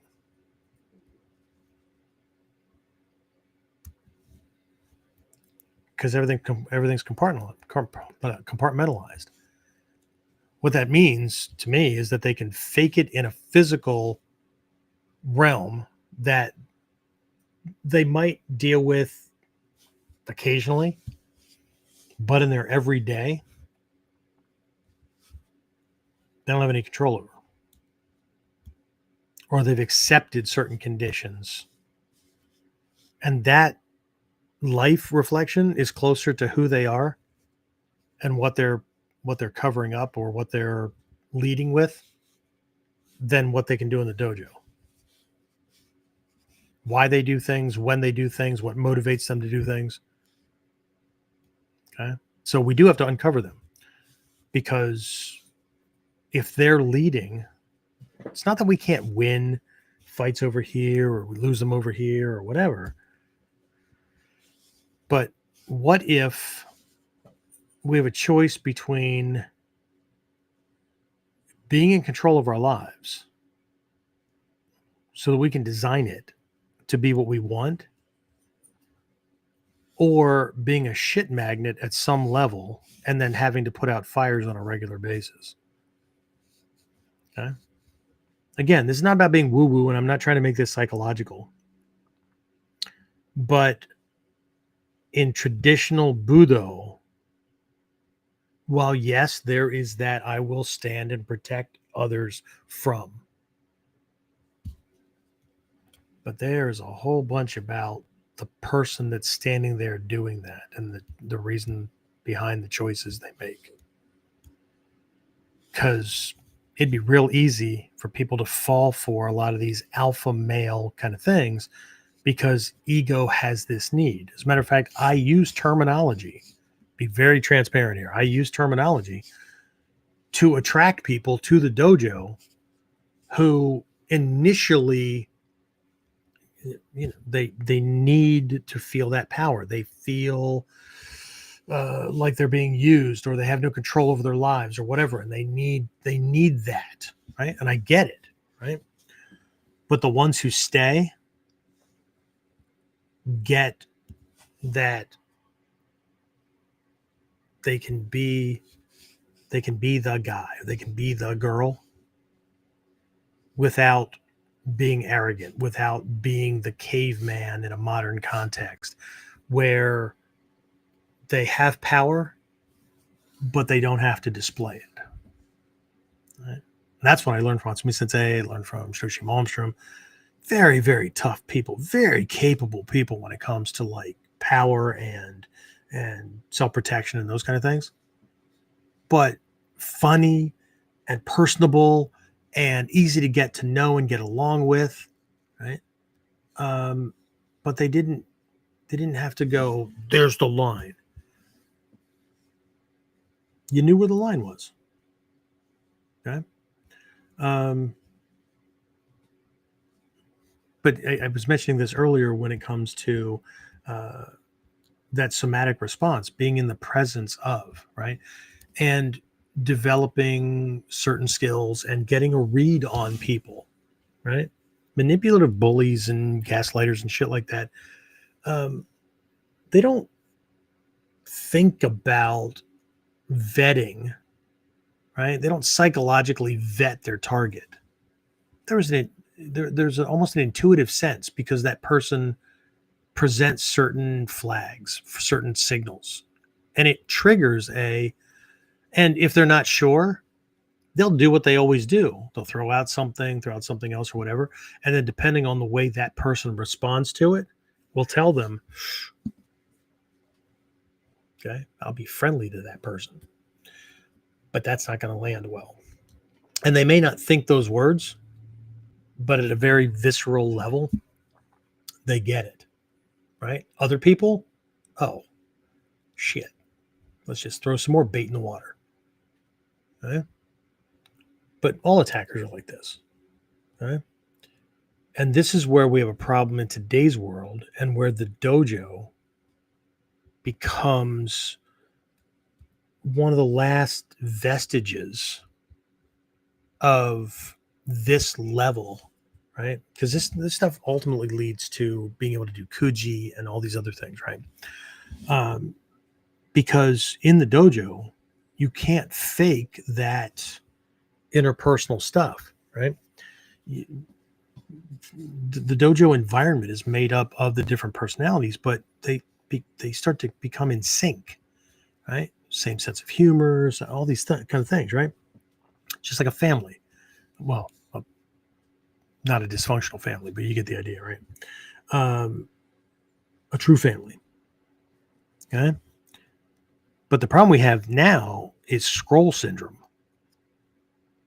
Spending way too much time, right?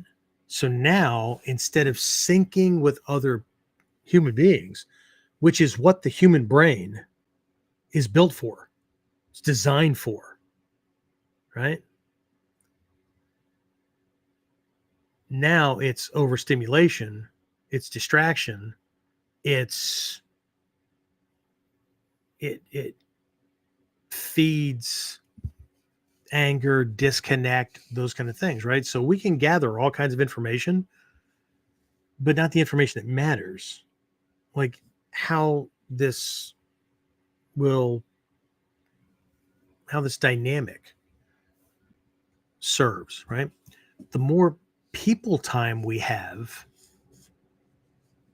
the more of an intuitive skill we get at reading people, good guys, bad guys, whatever, right? The less we have, the more we're watching people on a screen or we're reading stories or looking at pictures or getting sound bites or whatever.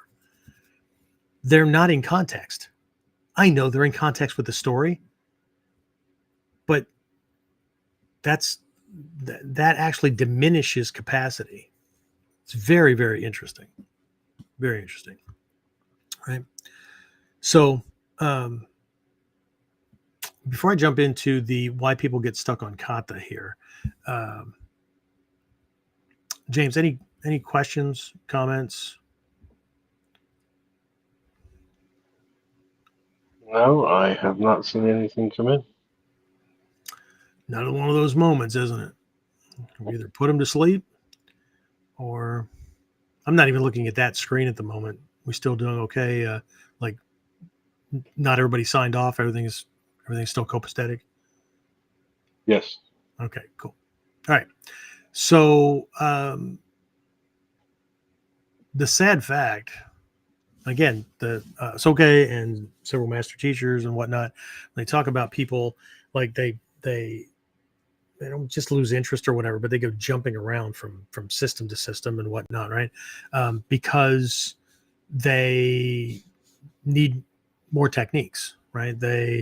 Uh, they've run out of techniques to learn, or uh, the the see, in the beginning stages of training, all the lessons are big, right? Because the kata is the lesson, the technique is the lesson. But the longer we stick around, the more we train, the lessons get smaller. Or in the case of the Okuden level, they shift. They become something different. And so if somebody stays at Shoden level study, where it's all about the techniques, everything starts to become redundant. Well, I'm doing the same thing. Oh God, if I have to do that same technique again, I'm going to scream. Huh? Because they're missing the shift in perspective, what they're supposed to be looking at and for. So they're still looking at moves.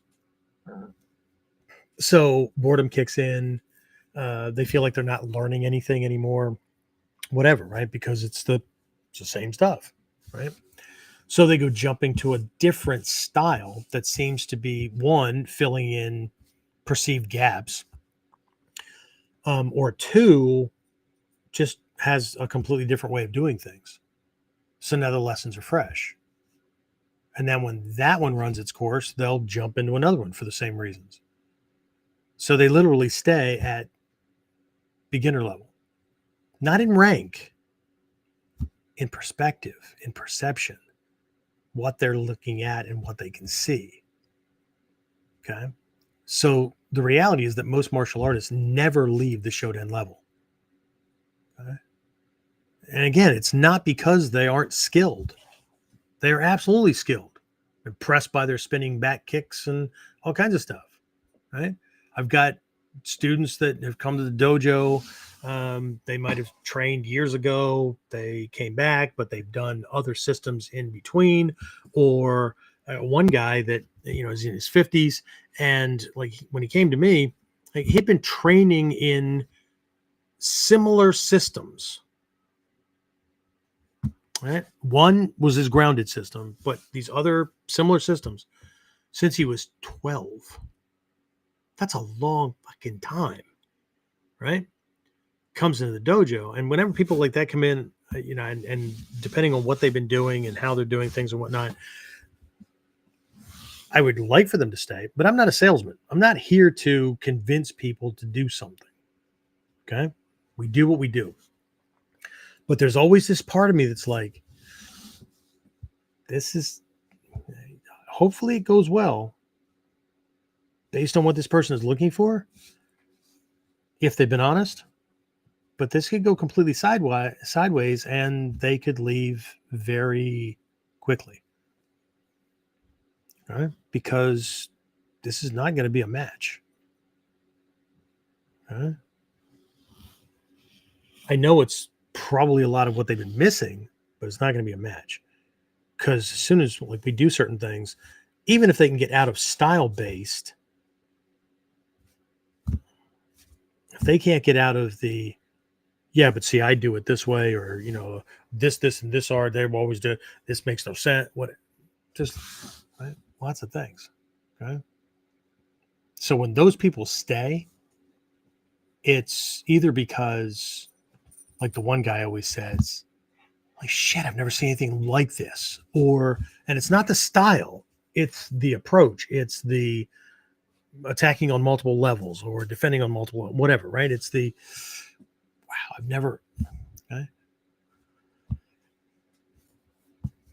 Just like Nagato sensei stayed with Hatsumi sensei, Isuka sensei stayed with Hatsumi sensei, completely dropped judo, injury, recover, judo, finally take the plunge just to go see what the old guy is teaching, go to the dojo and go, holy shit, I don't know what I'm looking at, But this is unlike anything I've ever seen. Don't go back to anything else I've ever done and jump in both feet. Right. So this is right. So again, these folks are very, very skilled. They've won tournaments, they've won fights. One guy was talking about a corrections officer, right? So he's dealt with real world stuff, and like he goes around and we'll do something and go, oh, Jesus criminy. If I'd have known this when I was on the job, the things I could have settled before it became physical or before I needed 3 other guys to get this guy, Okay. So again, it's not because they're not skilled. It's because they think technique improvement is the path forward. That's why they keep jumping, right? So they train harder. They accumulate more kata. They repeat more movements. But what they're really doing is trying to solve Okuden level problems or even Chuden level problems with Shoden level tools. And again, as Hatsumi Sensei has always said, it's not just a martial arts lesson, it's a life lesson. Okay? We're trying to solve a moving forward problem or consistent practice problem or get my life in order problem or whatever by trying to fix the symptoms and not the root causes. Like, I just need to be more motivated. No, there's a reason you're not more motivated. I just need to have more confidence. No, there's a reason that your confidence is shaken, right? Whatever, right? Until we can ferret those things out and look at things or have somebody help us look at things from this Okuden level kind of thing, right? There's a reason that things don't get solved. They don't get fixed. Tasks don't get done. Motivation never comes, or it's sporadic. Confidence is shaky at best, right? Again, as always, right? If this episode resonated, right, then you'll understand why technique only training leaves people stuck, right? And why the warrior comeback system focuses on the internal binds before physical recovery ever works.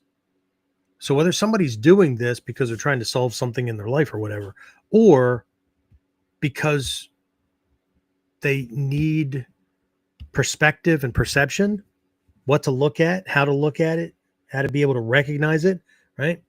To enter the Okuden level, I mean, it doesn't matter if they do like private coaching or whatever. Ultimately, they're going to have to make this shift. This is part of someone's evolution, right? The internal binds, the things, the Okuden level is about ferreting out and getting rid of the things that cause hesitation or the unresolved fear or the shit that, like, terrified, I just can't let him see it. It doesn't matter if he can see it or not. It's not about him. It's about what that fear is doing autonomically to muscle contraction, to breathing, to oxygenation and the ability to get stuff to the organs and the brain and whatnot for quick movement, better thinking, those kind of things, right? This isn't about training harder. It's about training where it actually counts first. Okay? Well, then why do we start the Shodan level? Well, because new people tend to be late. Because the awareness isn't where it's supposed to be. They don't know what to look for, those kind of things, right? They don't have those skills in place. Shit's always going to go physical. And if it goes physical too long, or the same way too long, then we end up with a bunch of shit that, like, now I don't know where to start. Huh?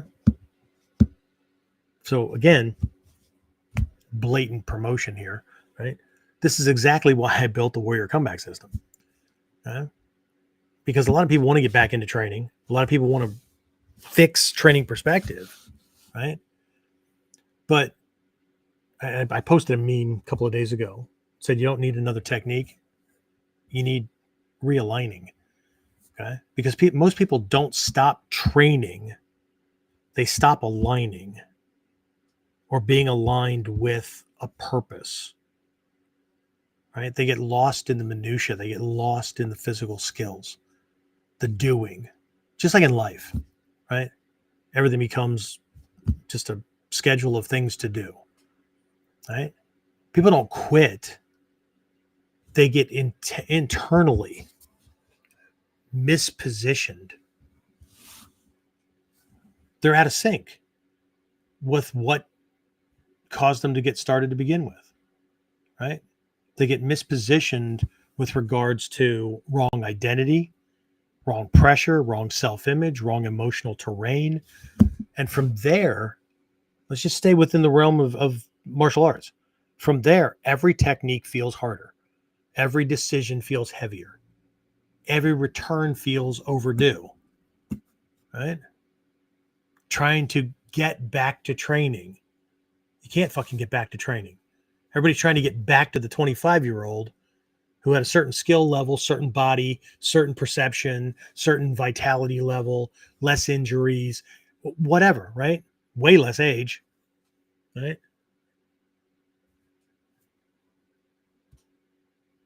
Can't go back. What you can do is start from where you are and recognize the strengths that you have that the 25-year-old did not.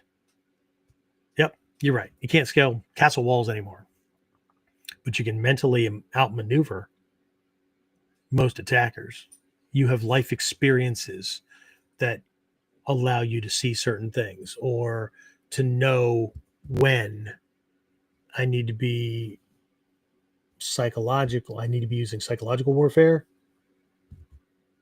because I'm not fast enough or strong enough, or I understand that, like, if I thought the same way I did when I was, no, not me, mine would have been when I was in my late teens, because once I became a cop, I learned very, very quickly certain things you want to do to that fucker that's standing right in front of you, pulling the shit he's pulling, but he's not worth you going to jail for, right? But most people get to that point where they're like, okay, if I do this karmically, I could end up in a worse situation than not, but I have to do something. Otherwise, this guy will run all over me, right? Um, Again, right? These things, right? They're not a training issue. They're a perception issue. They're a perspective issue. That's Okuden. Okay. Okuden is not highest transmission, it's deepest transmission. And that leads to the Hiden. We'll talk about that in some other episode. But Hiden is not just hidden, it's not just secret or whatever. It's that which cannot be adequately explained. So you're going to have to discover it. Okay? The Okuden, things can be pointed to, and here's some kata and some things to get you started and whatnot. But most of it is you have to discover within yourself what's getting in the way. Okay. So again, this is where I need to reiterate that, like, I've had these discussions about the evolution of things and the next steps for warrior concepts, or the Mori no Tora dojo and me and what I'm covering and all that. And like, some people panicked, like, oh, I don't think I can like walk away from the Bujinkan. I'm not talking about any of that stuff. Zero. This is about getting back to, right? Getting off this is what everybody is doing because this is what the outer reflection for most people has become, and getting back to what the fucking tradition is actually all about.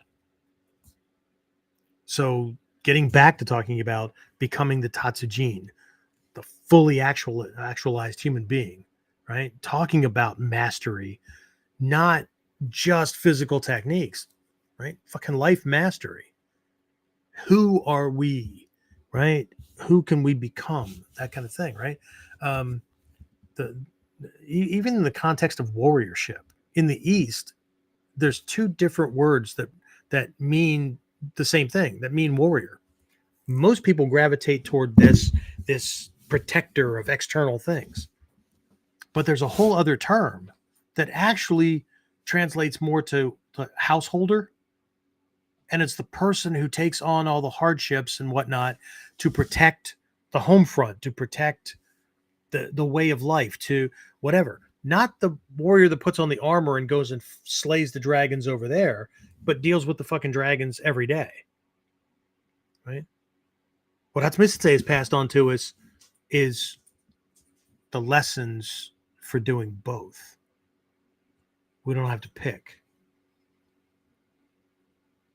But as long as we can come at this like every other martial artist, picking up an interesting hobby or a self-defense method or whatever, and it stays in that narrow box, there will always be a reason why we feel best in the dojo or more in control in the dojo. No matter how much we're like, bumping into things or we're frustrated because of a technique or whatever, we feel like we can breathe and all that kind of stuff. It's because everything's fucking compartmentalized, right? We think that this is all about fighting and self-defense and that kind of warriorship, and we don't recognize that the principles are about becoming, right? So let me say this very, very cleanly, clearly, directly, right? I am not changing this art. I am not modernizing it. I'm not updating it. Am I helping people translate it so that the principles and concepts that were developed in 13th, 14th, 15th, whatever century Japan work well for people living in the 21st century? Yeah, but that's not updating it. That's translating it so people stop thinking that, because there's just going to be this cognitive dissonance, this disconnect between, oh, this is the traditional stuff I'm learning. And traditional means old, right? And so, like, this belongs in this box. Meanwhile, well, that's not the way people do it these days and stuff. This 21st century and shit. And like, I can't really help that. Like, this is how I think, and this is what my habits are, and this is the way, I operate and what. Well, I mean, that's what everybody does. Yeah. Okay. Fantastic. Okay. So I'm not doing any of these things. I'm not changing, not modernizing, not updating, whatever. I'm changing your reference point for understanding it. Because far too many people, if I can borrow a little metaphor here, far too many people were handed a ladder without ever being told that it is supposed to be leaned against a wall.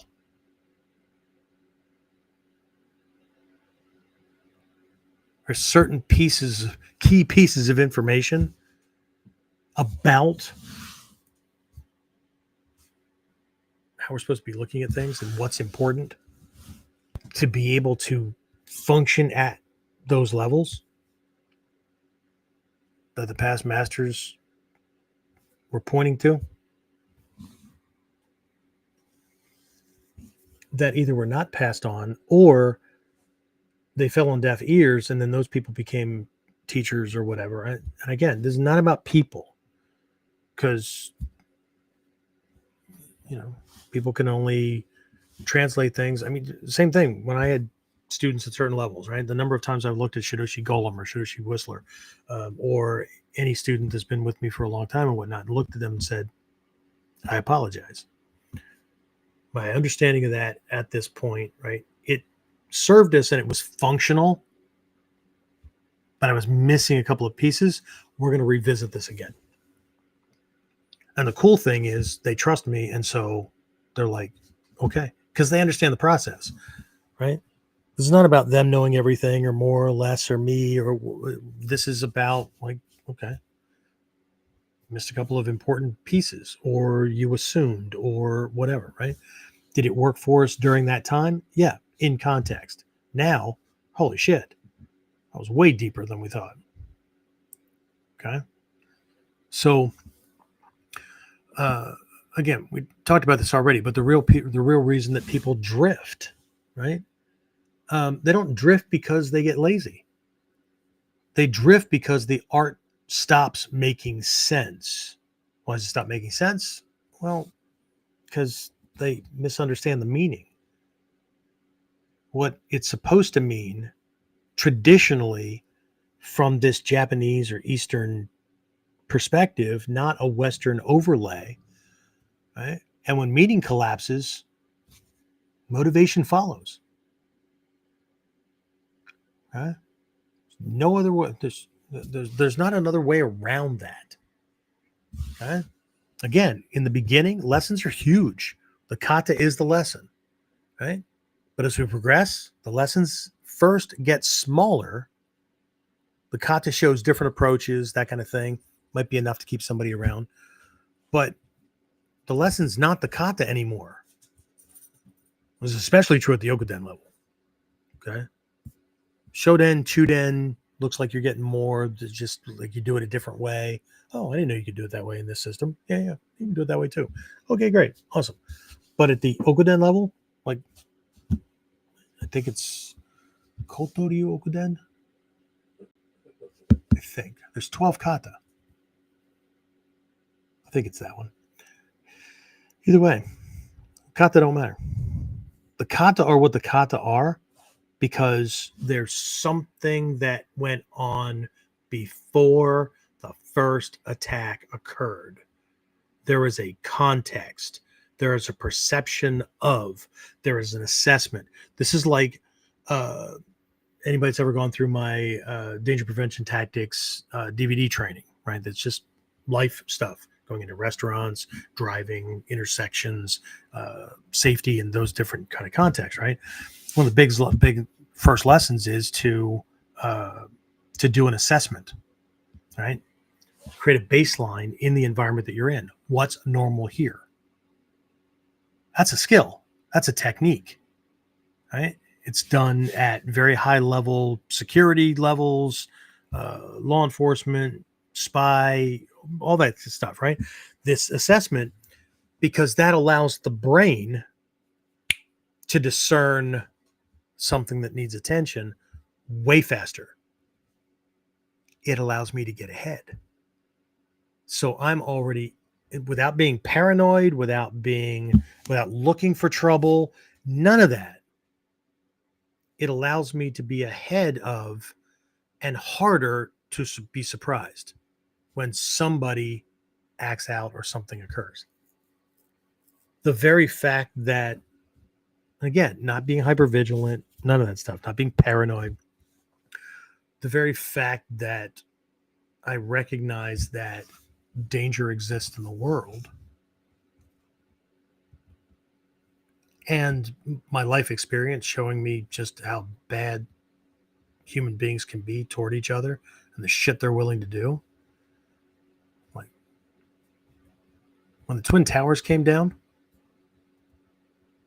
I went, wow, that was a different approach. But somebody tried to bring the towers down twice before that. So for people being fucking surprised that somebody would drop the Twin Towers, they just got success. They just were successful the third time out. But when I watched it, like, I didn't go into, oh my God, I can't believe that somebody would do that based on their ideology or their belief system or da da da da da.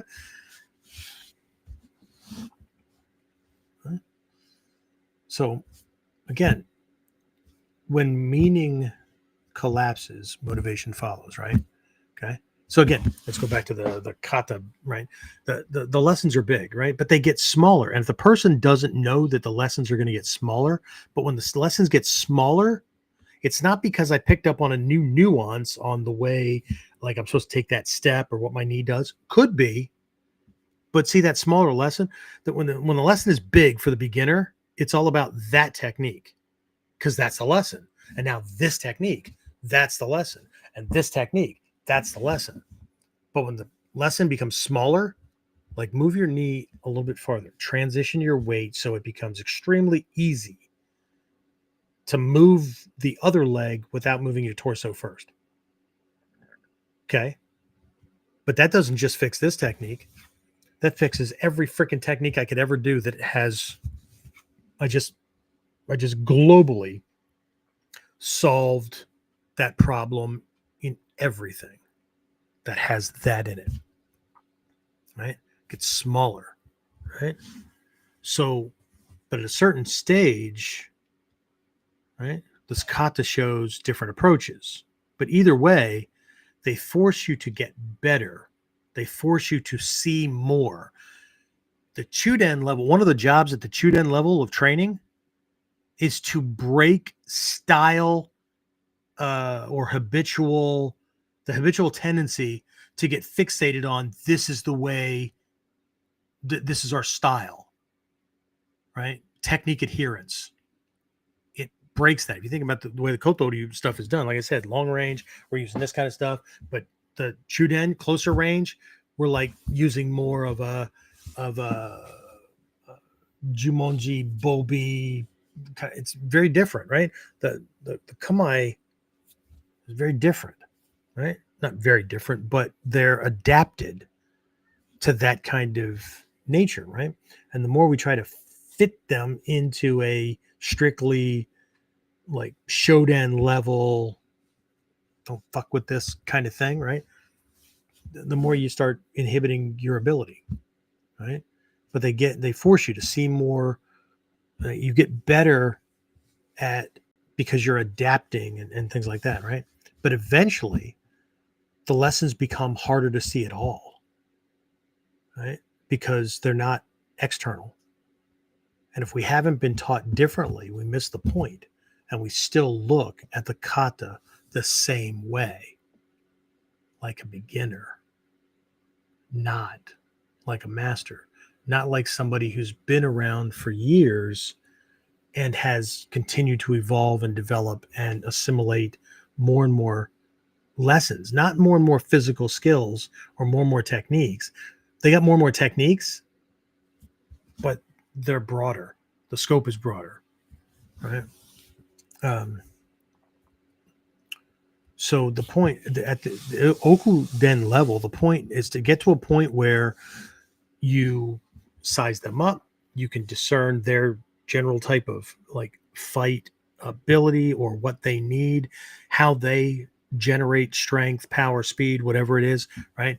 What their tactics are. You can discern the manipulator, gaslighter, right? If we were to split attackers into 3 different types of bullies, right?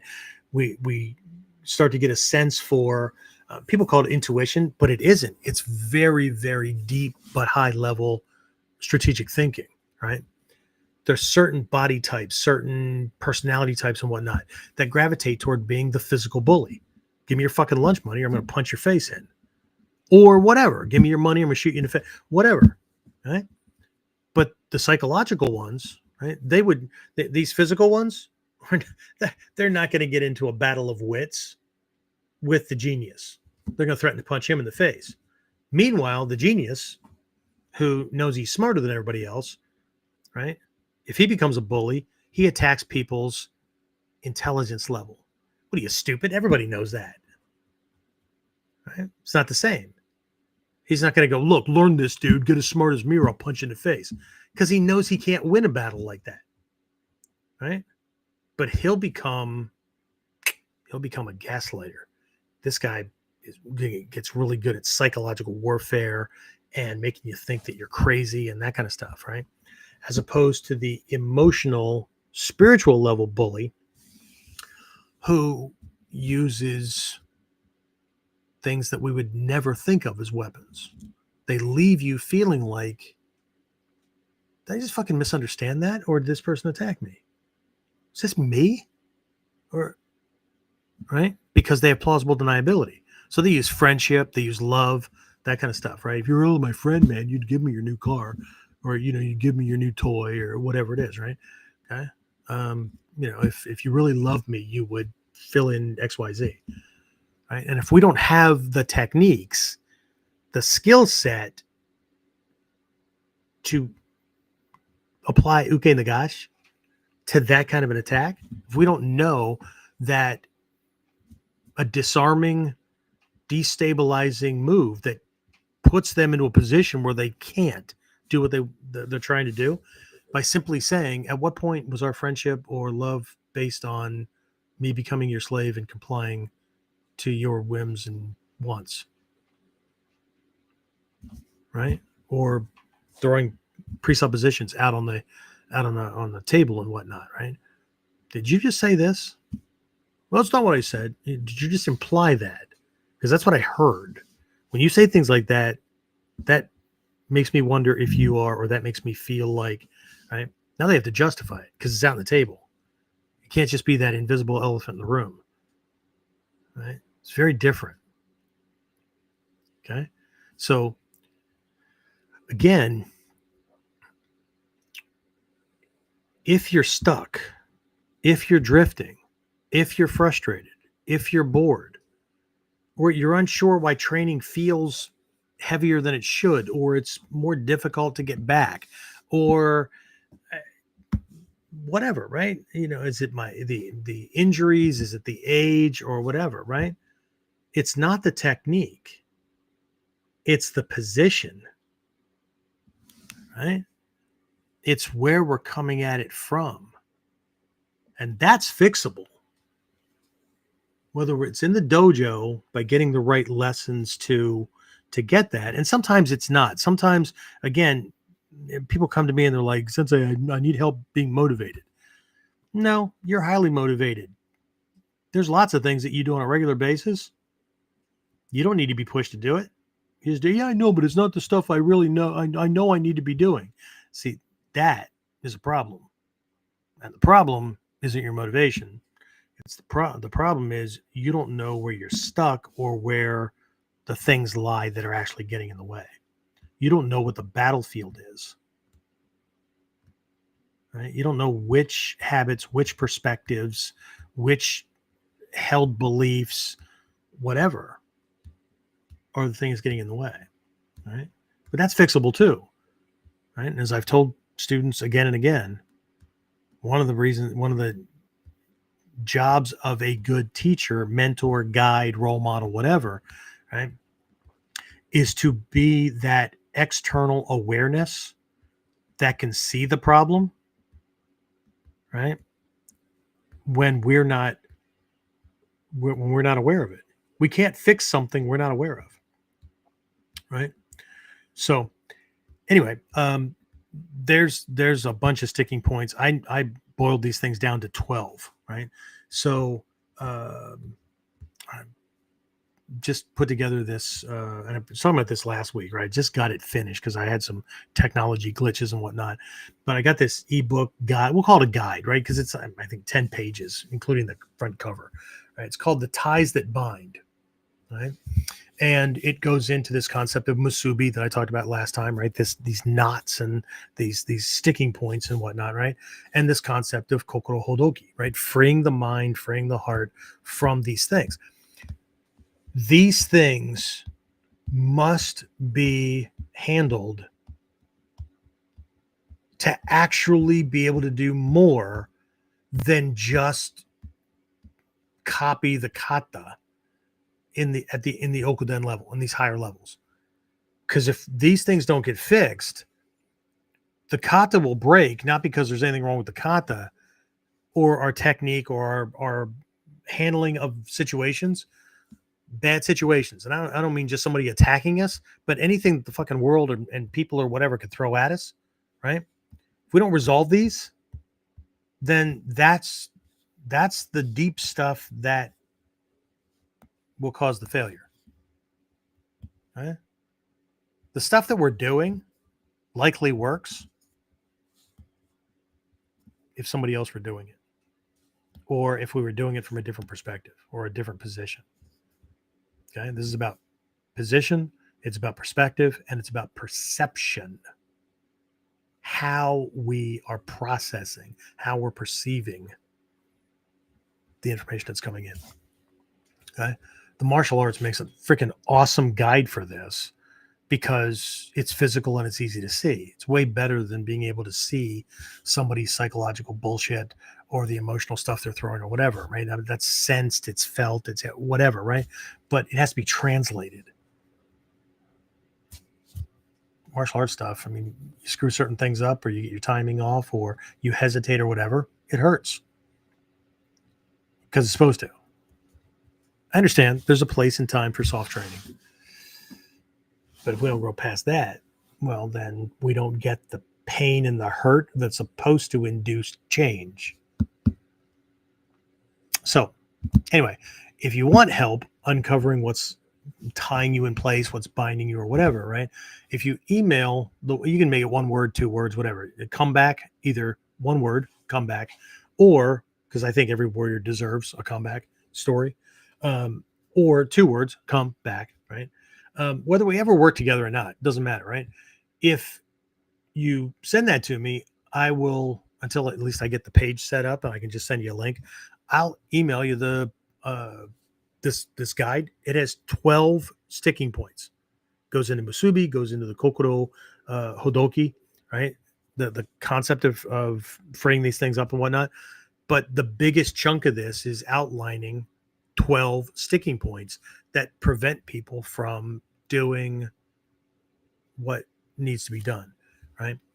It starts off by pointing out that everything that people are trying to fix, most people are trying to fix, they're symptoms. They're not the cause.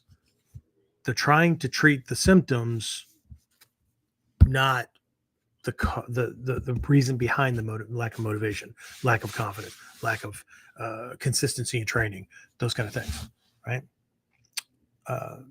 So do that. I'll get that to you, right?